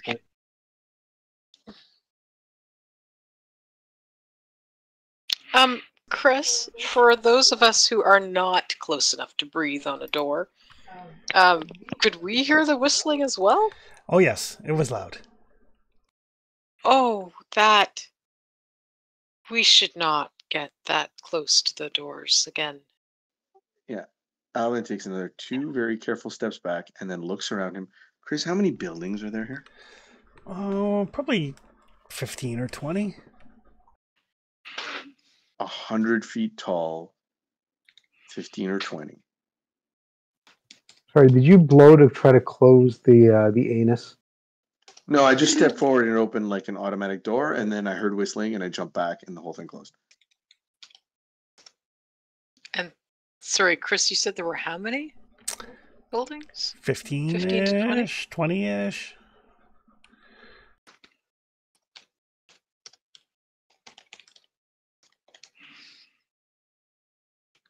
I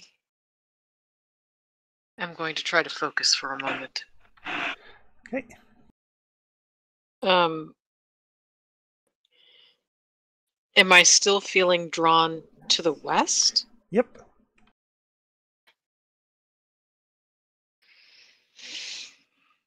And that's where that rippling... Or are there various points where there's rippling, or is Yeah, there's various the points. rippling Like, just in one place? Okay. Yeah. Well, I don't think I want to walk close to the buildings. So,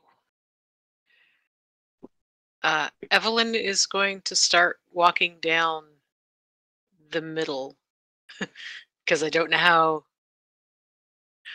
Yeah, I want to be as far away from those doors as I can. So she's going to start walking down the middle of the quote-unquote street toward the west. Okay. Are we using Evelyn as a divining rod now? To just like, which way is she going? Evelyn's using Evelyn as a divining rod. So Okay, Chris. I'm going to whisper to everything I said. I'm going to say, we're in enemy territory now. And I completely unsheath, unholster my weapon. Okay. And I am walking slightly to the left of her. Or she's slightly ahead. Perfect. And I will get whoever has the lowest luck to give me a luck roll.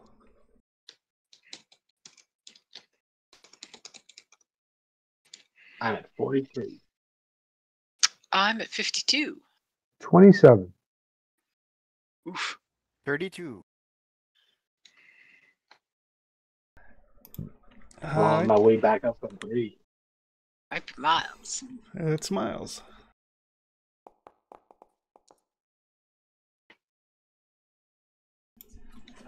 So close. So yeah, you guys kind of carefully pick. You guys pick your way kind of through this city, for lack of a better term, neighborhood. Given that the building's a fairly wide berth, just in case. It's eerily quiet, except for the whistling that you knew you heard when that aperture opened. The pools appear to be pools of water, but there's a weird like tessellation effect on top of the water on the surface, like it's reacting to some sort of weird vibration. But they're very, very shallow pools, like no more than maybe 10 inches deep, like a small wading pool.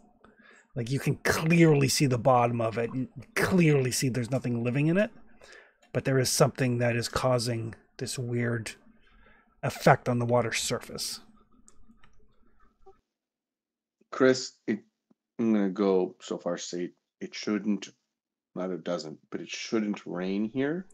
So there's some kind of mechanism to fill these things with water, or they're just like bowls in the middle of nowhere. There's no mechanism that you see.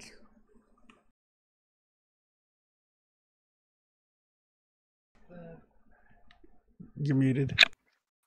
Yeah, I realized. Are they like are they built up around the edges like a fountain should be there, or are they just sort of dips in the weird flooring? No, they're built up like a fountain, like a public fountain would be.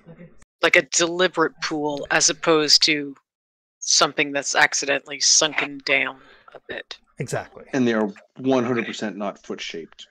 They are not foot shaped. They are in fact perfectly round. Huh. Chris, does the ripple effect imply that there's like something heavy moving around, like a la Jurassic Park? Are you implying that there's movement in the water and so there's ripples? Or is there like wind coming off from that we don't feel that is moving the top of the water? I don't even know if there's a difference. I've never studied water that long. I'm just like... You don't see any obvious source for the tessellation effect.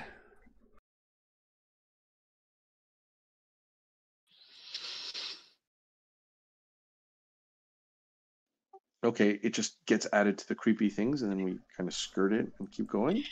Okay. I'm Keep an eye going on it to make sure it doesn't move. Yeah, the last thing we need is the water rising up. Yeah, I hope it's not an alien like the freaking abyss. Like, that'd be horrifying.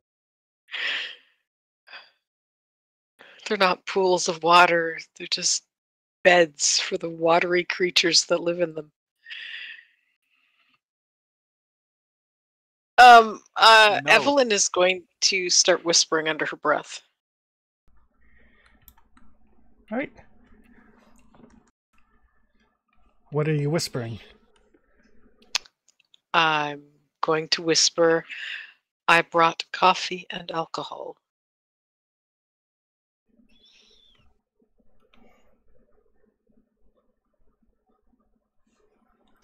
This city is very clean.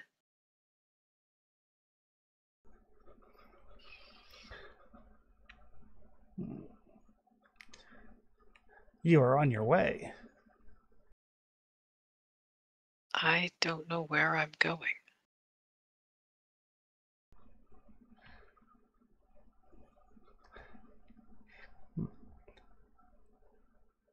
Come to me.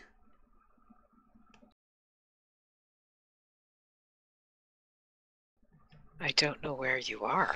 And Evelyn's body just starts moving. That's not encouraging at all. You're referring to me as a body. Does my body take off running or something? Or am I floating through the air? Am I just... No. You're more lurching around like a marionette. Oh dear. Okay. Evelyn? I'm not sure I'm comfortable with this. Neither Neither she's is kind of she, like a but Team America character right now. Uh-huh. Evelyn? Does she have the Am I capacity able to to answer? respond? Oh, you just have no control over your movements currently. It's leading me to where I need to go. Oh boy. Please follow? yeah, Oh, of yeah. course. You're not going there alone.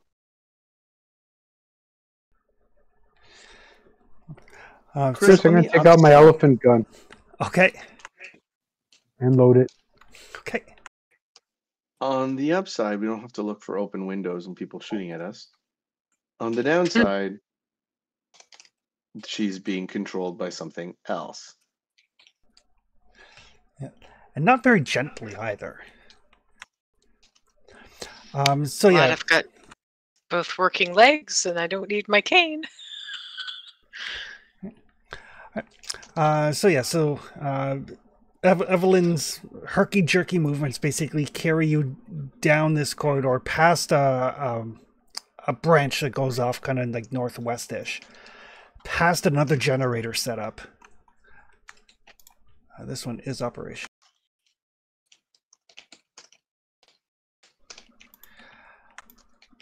And then the corridor continues on kind of southwest.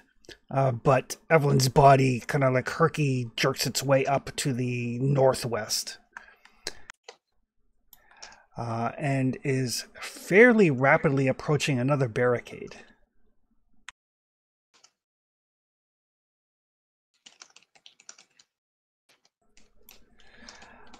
And basically starts getting pulled through the barricade. I'm sorry, you're going to need a better description of this because, as far as I understand, the barricades are stone. When you say pulled through, well, it's a jumble of like stone and junk, basically. Like rubble again. Yep. I can't fit through here. It's blocked off. Please stop pulling. You're close now, monkey. Do what I say. Chris, and starts pulling. Chris, is this a situation where because of the powers that be, the rubble is parting like a ball pit? Oh God, no. Or is her body tearing apart trying to push through stone? Well, Evelyn, you can either try to maneuver your way through the rubble with a dexterity check, or you can try to stand your ground against the pole, which is a strength check. What were my choices again? Dexterity or strength? Yep. Well, one is 25 and the other's 55. So I think I'll go with the strength check. Alrighty. I mean, neither is great. But You want to try to give her land? Yeah, if somebody wants to like grab a hold of her and try to stop her from being pulled through the cheese grater. She's going to mutter under her breath, "Don't be an asshole, I'm being polite." Chris? Yes? She's being controlled, right? She's not being sucked in. So can we just like lift her off the floor and then it stops the forward movement? Definitely an option as well. Yeah, let's do that. I'm just going to give her some time. So you try to... I mean, it'll probably take a minute to realize what's going on.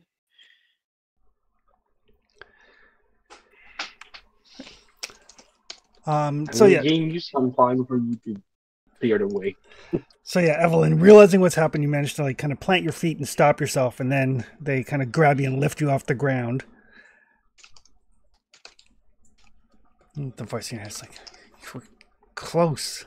Bring me what was promised." I'm going to, but I can't fit through. There's a barricade in the way. A barrier. Something I am a physical being. The coffee and the alcohol are physical things. We can't phase through other physical things like the barricade in front of me. Oh. You're like my captor. I have no idea. And they're only hearing Evelyn's half of this conversation. Yep. Is his name Carver? I don't pay attention to what monkeys are called. Well, sorry. We know that there's... My apologies. Primates. Sure. We call ourselves humans, but that's all right. We know there's one down here named Carver, and he has done unpleasant things to other humans. My captor has done unpleasant things to me. No doubt. He sounds like an unpleasant fellow from everything we've heard. But I still can't get through a barricade the way you're trying to pull me through it. That's not how physical bodies work. Chris, is this another corridor? Yes, it is. Like between buildings? Okay. No, it's like one of the tunnels.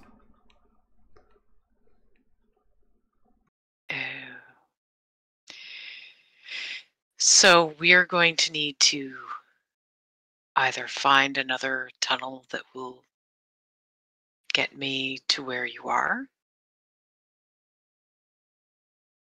or move the barricade. I cannot move the barricade. Neither can I when you're controlling my body. And I probably couldn't do much to move the barricade even if you weren't controlling my body, because I'm not that strong. But there might be another tunnel. Come to me. I'm trying. And then the connection is broken. Evelyn will sag back into the arms of whoever it is that's holding her up. You okay? Just a bit of a misunderstanding. Sure, are you having this Worldly conversation out loud, or is that all in your head? Evelyn's half of it was out loud. Oh,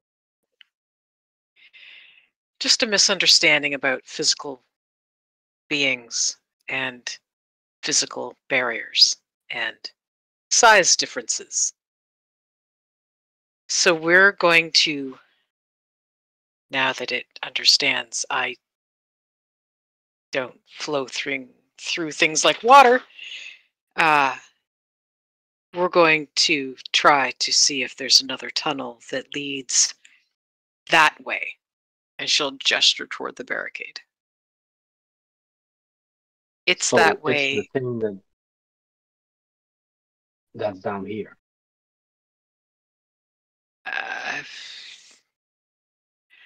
I assume. It's being held captive by a human. Oh, that's Who interesting. I I thought it assume was. I assume that's Carver. How it's being held captive, I don't know. It begs a lot of questions, like what was holding it captive before 4 years ago? But okay.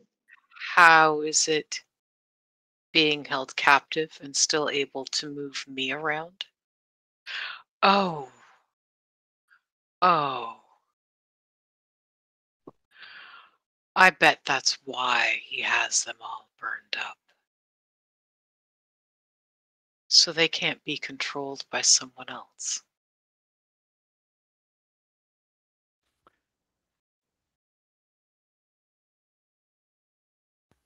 That's kind of brilliant and terrifying. That's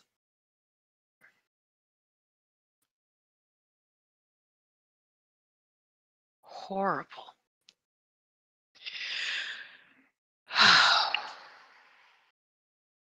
But I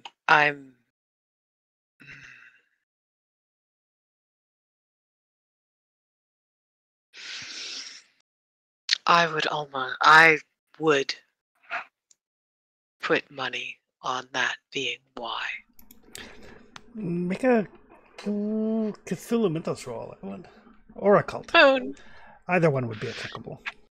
I think I would rather do occult, given that my score on occult is much better than my Cthulhu Mythos. Okay.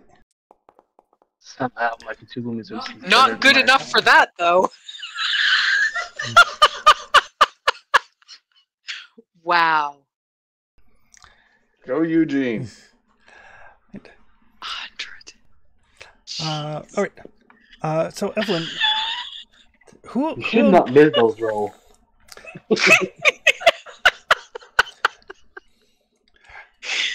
Oh, that's horrible. Evelyn, since I can't remember, who all did you tell about in regards to making the deal? She told us all. Everybody. Okay, I perfect. told everybody at the end of last game. Right. So yeah, Eugene. Probably the reason why you can control Evelyn is because Evelyn made a deal with it and has not yet fulfilled her part of the bargain.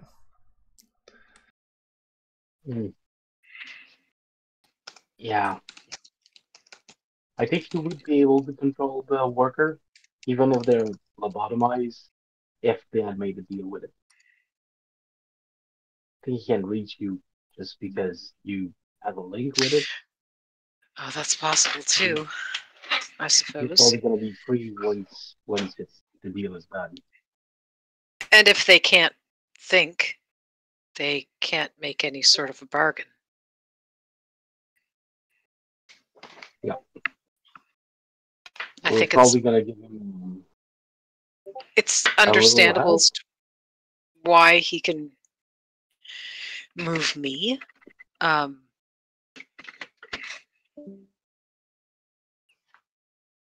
But I think it's probably also part of why. Because if they don't have the mental capacity to do anything other than answer questions and carry out basic tasks that they're specifically told to do, then they probably can't make bargains or ask for things. Thing is, we might be doing a favor, because if we're going to stop Carter, that might set that thing free. Depending.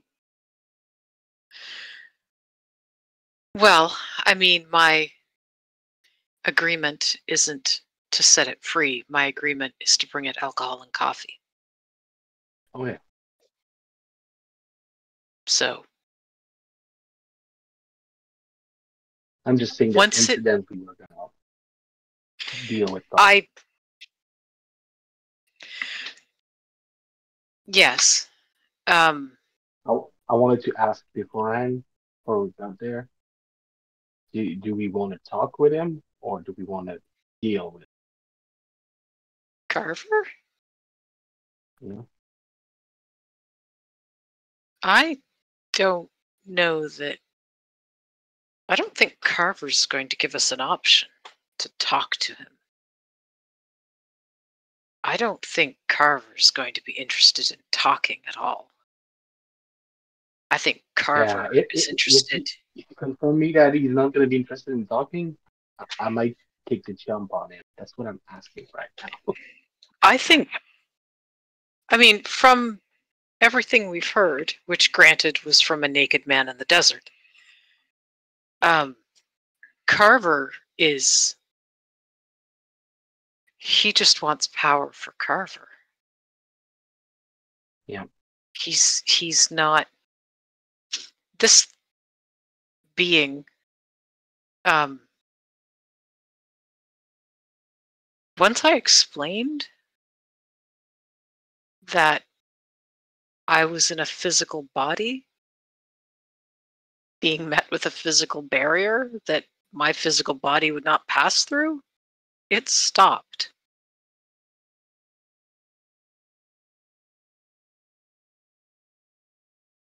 I don't think it understood what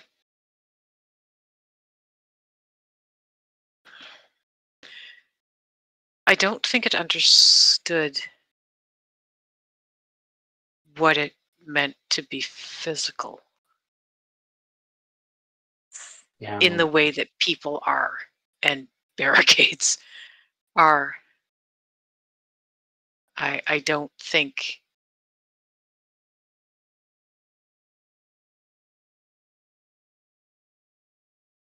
because it could have just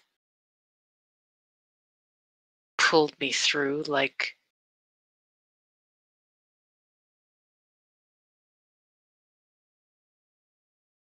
dough being pressed through a I narrow wouldn't have been. passage. I don't know that it needs me to be unbroken. Considering how little we understand of your physical limitation, I'm just glad you're able to have a cognizant conversation with that. So am I. But it's been If we know that he's holding him, we know that your feeling will lead us to Carver. probably.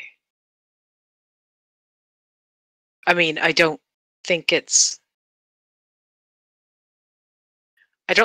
inside Carver's physical form, but it's going to lead us to a place Carver knows, and probably that he knows well. But given that it's not,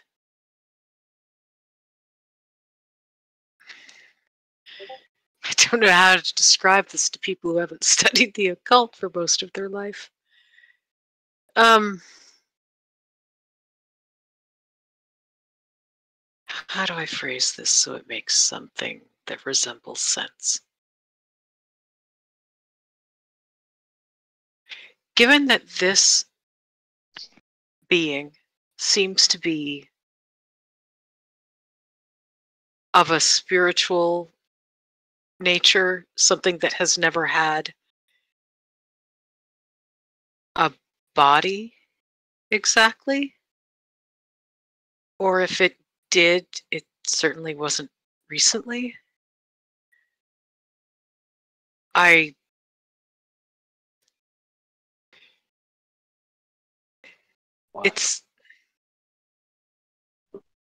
It's been almost pleasant.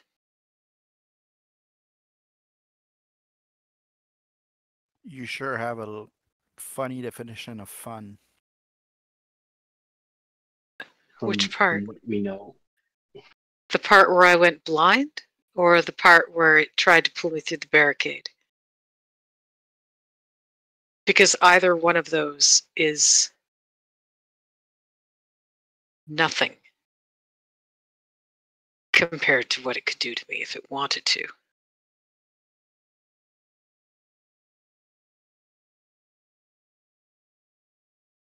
It's nothing compared to the nightmares that we've had.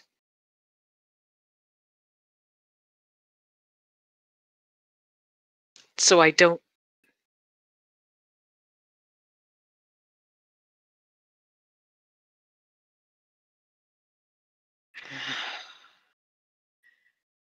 I don't want you to be surprised if I'm polite.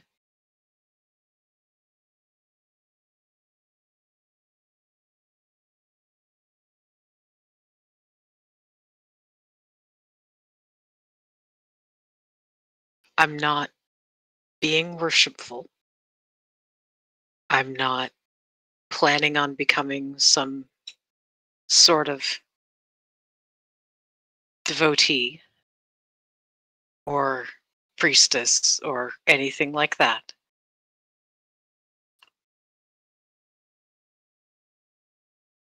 Good to But hear. so far,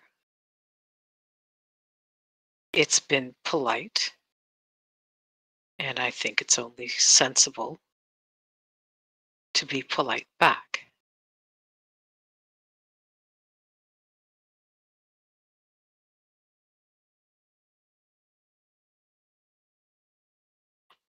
Does that make sense to everyone, or should I sleep with I one get the eye point. open? I get the point.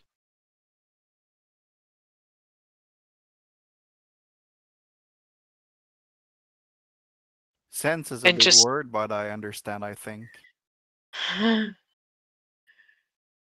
well, I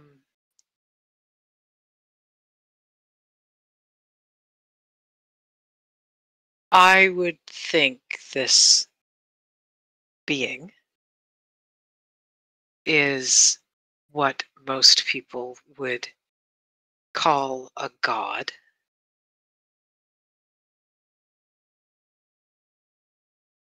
But it's Well- been polite and reasonable.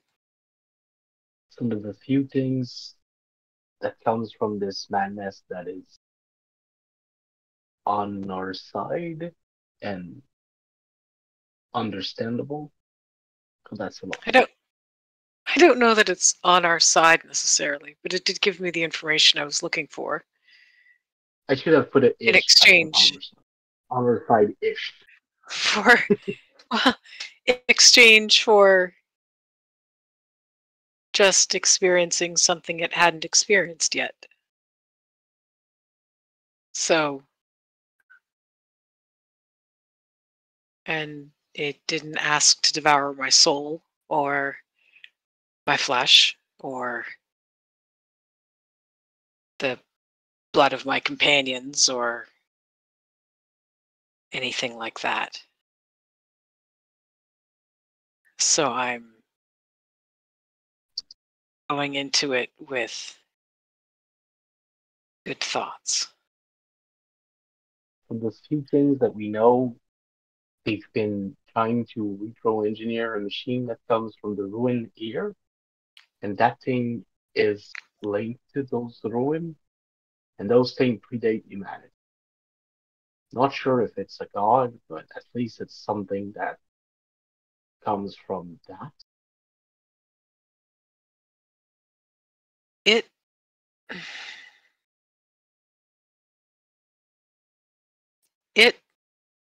still old is definitely ancient is the right way to think about it. It referred to us a few times as apes until it realized that I could talk and think. And then I got graduated up to primate.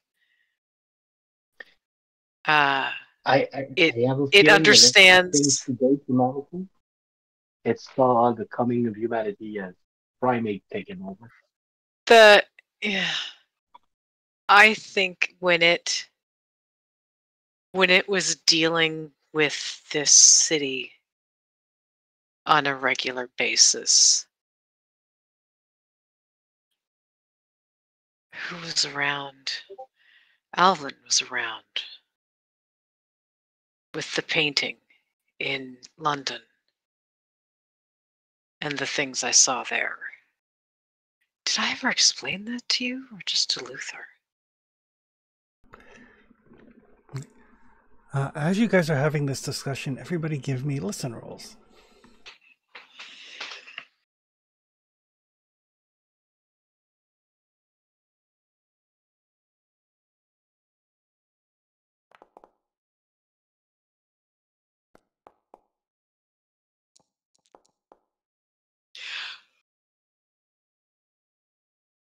Woo, Gary! Holy paranoid! I hear all of the things. He is shoes, but he wears all the things. Gary is so nervous right now.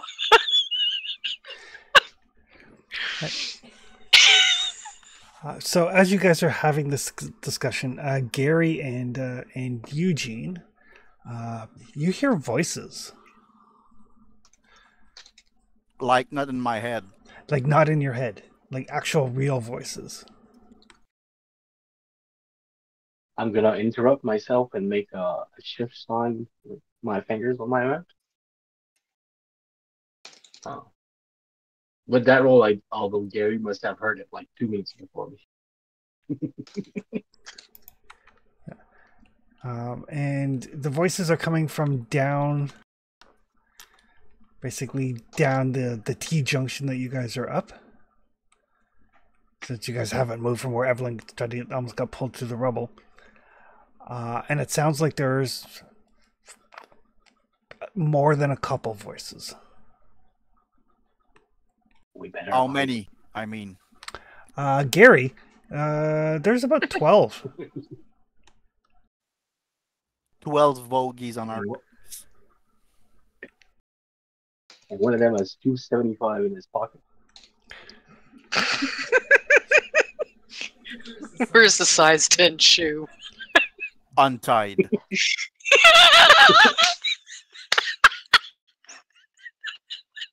One of his leg is shorter than the other. By about an inch. And Gary, with your exceptional success, you can also hear what sounds like muffled crying.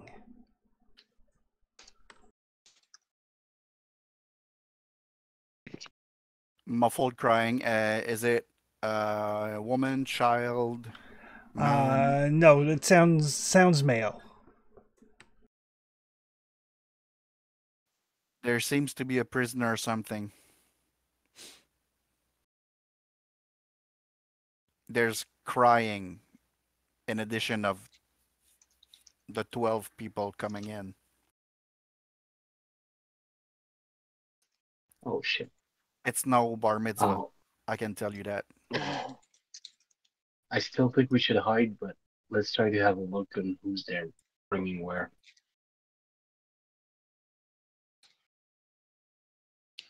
Lights We out. should hide. Yes. I mean, the corridor that you're in is lit anyway, so you don't need your flashlights and stuff. There's nowhere for us to hide, though. Everything has been smooth walls. Mm-hmm. I'll flatten myself up against a wall. And hope for the best. So yeah, I'll holster my pistol and just say Just 12 against Steve. 4. It's not good. I'll stay very still and maybe they won't notice me. and as you guys all flatten against the wall and everything, the voices go past the opening, basically down towards the way you came. So they're headed this way? They are. Toward the Blue Plaza? Okay. Well, briefly, but then they turn up that. Yeah. And you guys can get a look. It looks like there's about a dozen folks dressed in robes, with like those bat teeth studded bats or clubs, and they seem to be basically escorting a couple of people who are gagged and like with their hands bound. Sorry, can I get a quick synopsis of what I just missed? Yep. So as everybody was talking, Gary and Eugene picked up voices. Actually, Miles, you can give me a listen roll too, since that's how skills go up.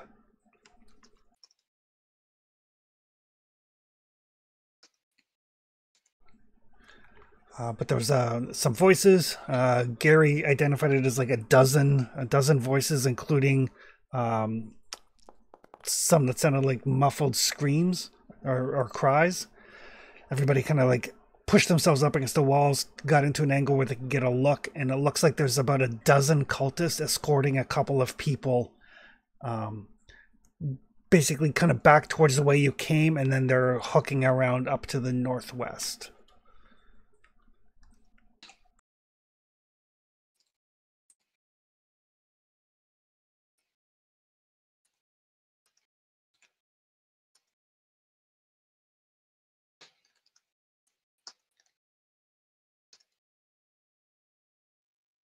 Do they look like they're armed? They have clubs. Yeah, the Bat Teeth Club. Bat teeth clubs. It does not roll off the tongue. Hmm.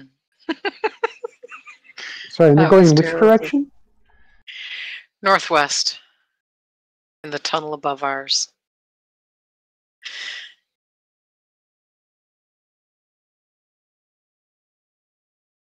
They're going up the tunnel we want to go up.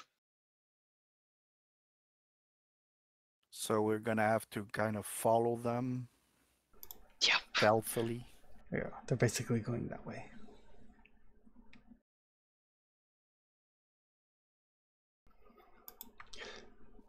So you guys Well, are let's let them lead the way, and then we take care of it.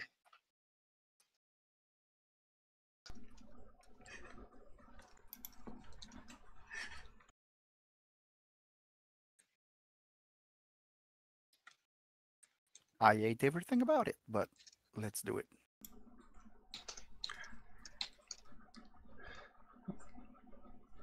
So you guys are following them? Mm-hmm. Giving them a bit of space so we don't get seen, but yeah.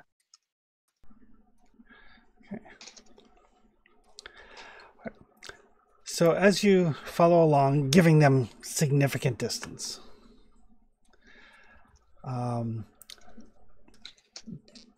they lead into another kind of like a large domed plaza, similar to the one with the blue floor. This one, however,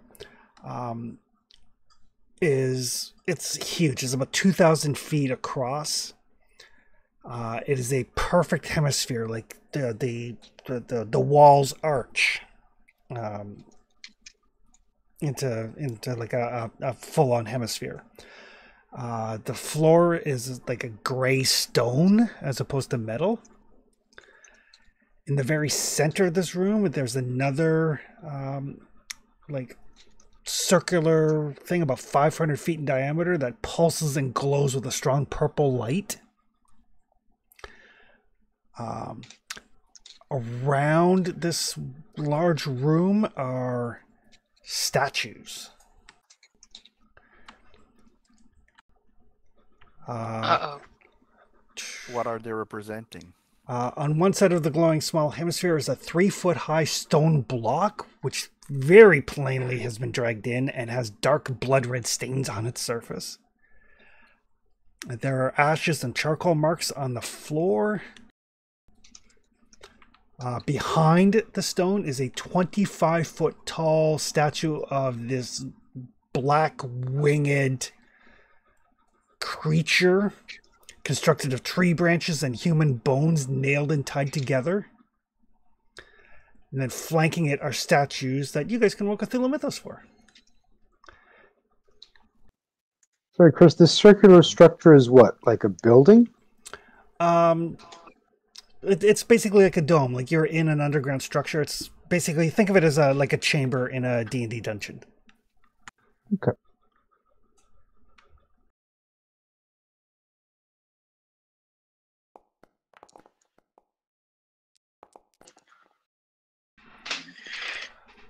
Oh.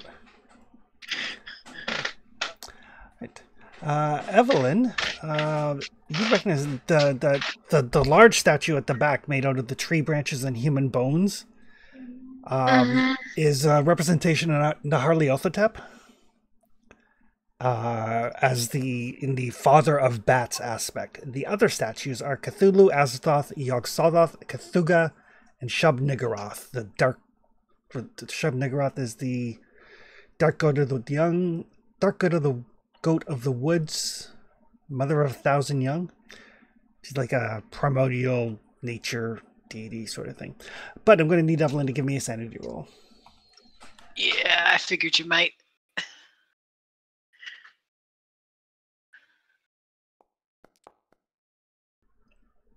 Oh, you succeeded. Lucky you. I'm surprised.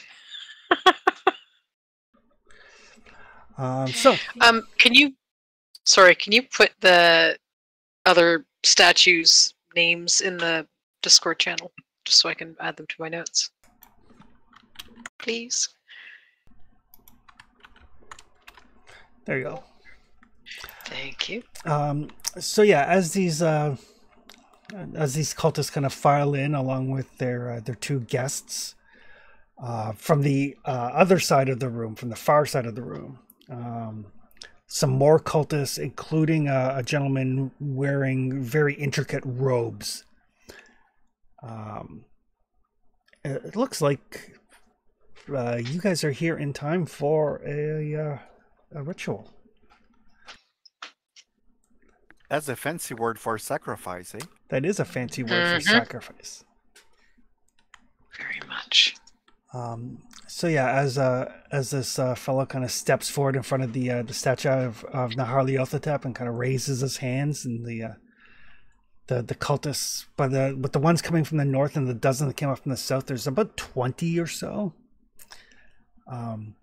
They basically form up into two ranks, like facing one another, like a gauntlet with their bats at the ready, and the guests are brought down to one end. Very obviously, they are going to basically be forced to run a gauntlet of people beating on them with these bat-tooth bats. And as they are kind of moved into position, and the gentleman, the head priest, starts intoning something. You managed to catch the word Nyarlathotep, Cthulhu, some of the deities that Evelyn sees in the statues. His voice kind of rising, the people kind of getting ready with their bats for the brutal sacrifice. We'll call it there.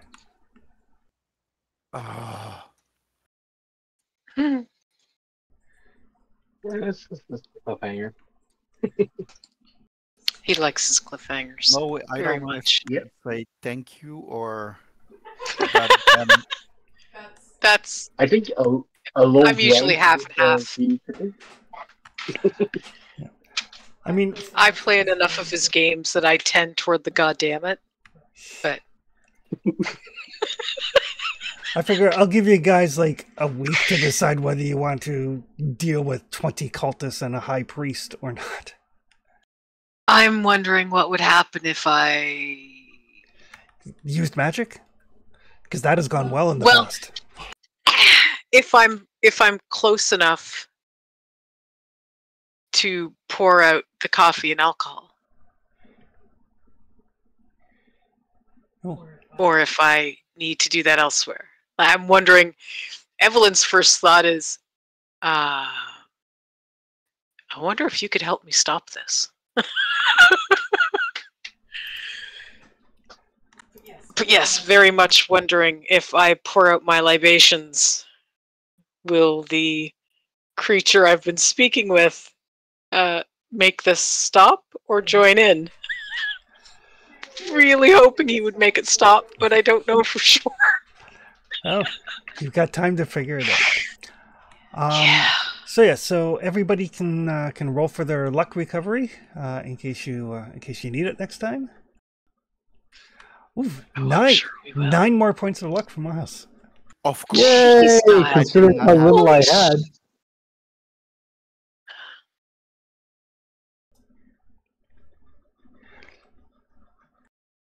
No No luck for luck Gary. for Gary, as always. I mean, I think Gary now has the lowest luck in the party. I'm now at 36. Yep, it's me now.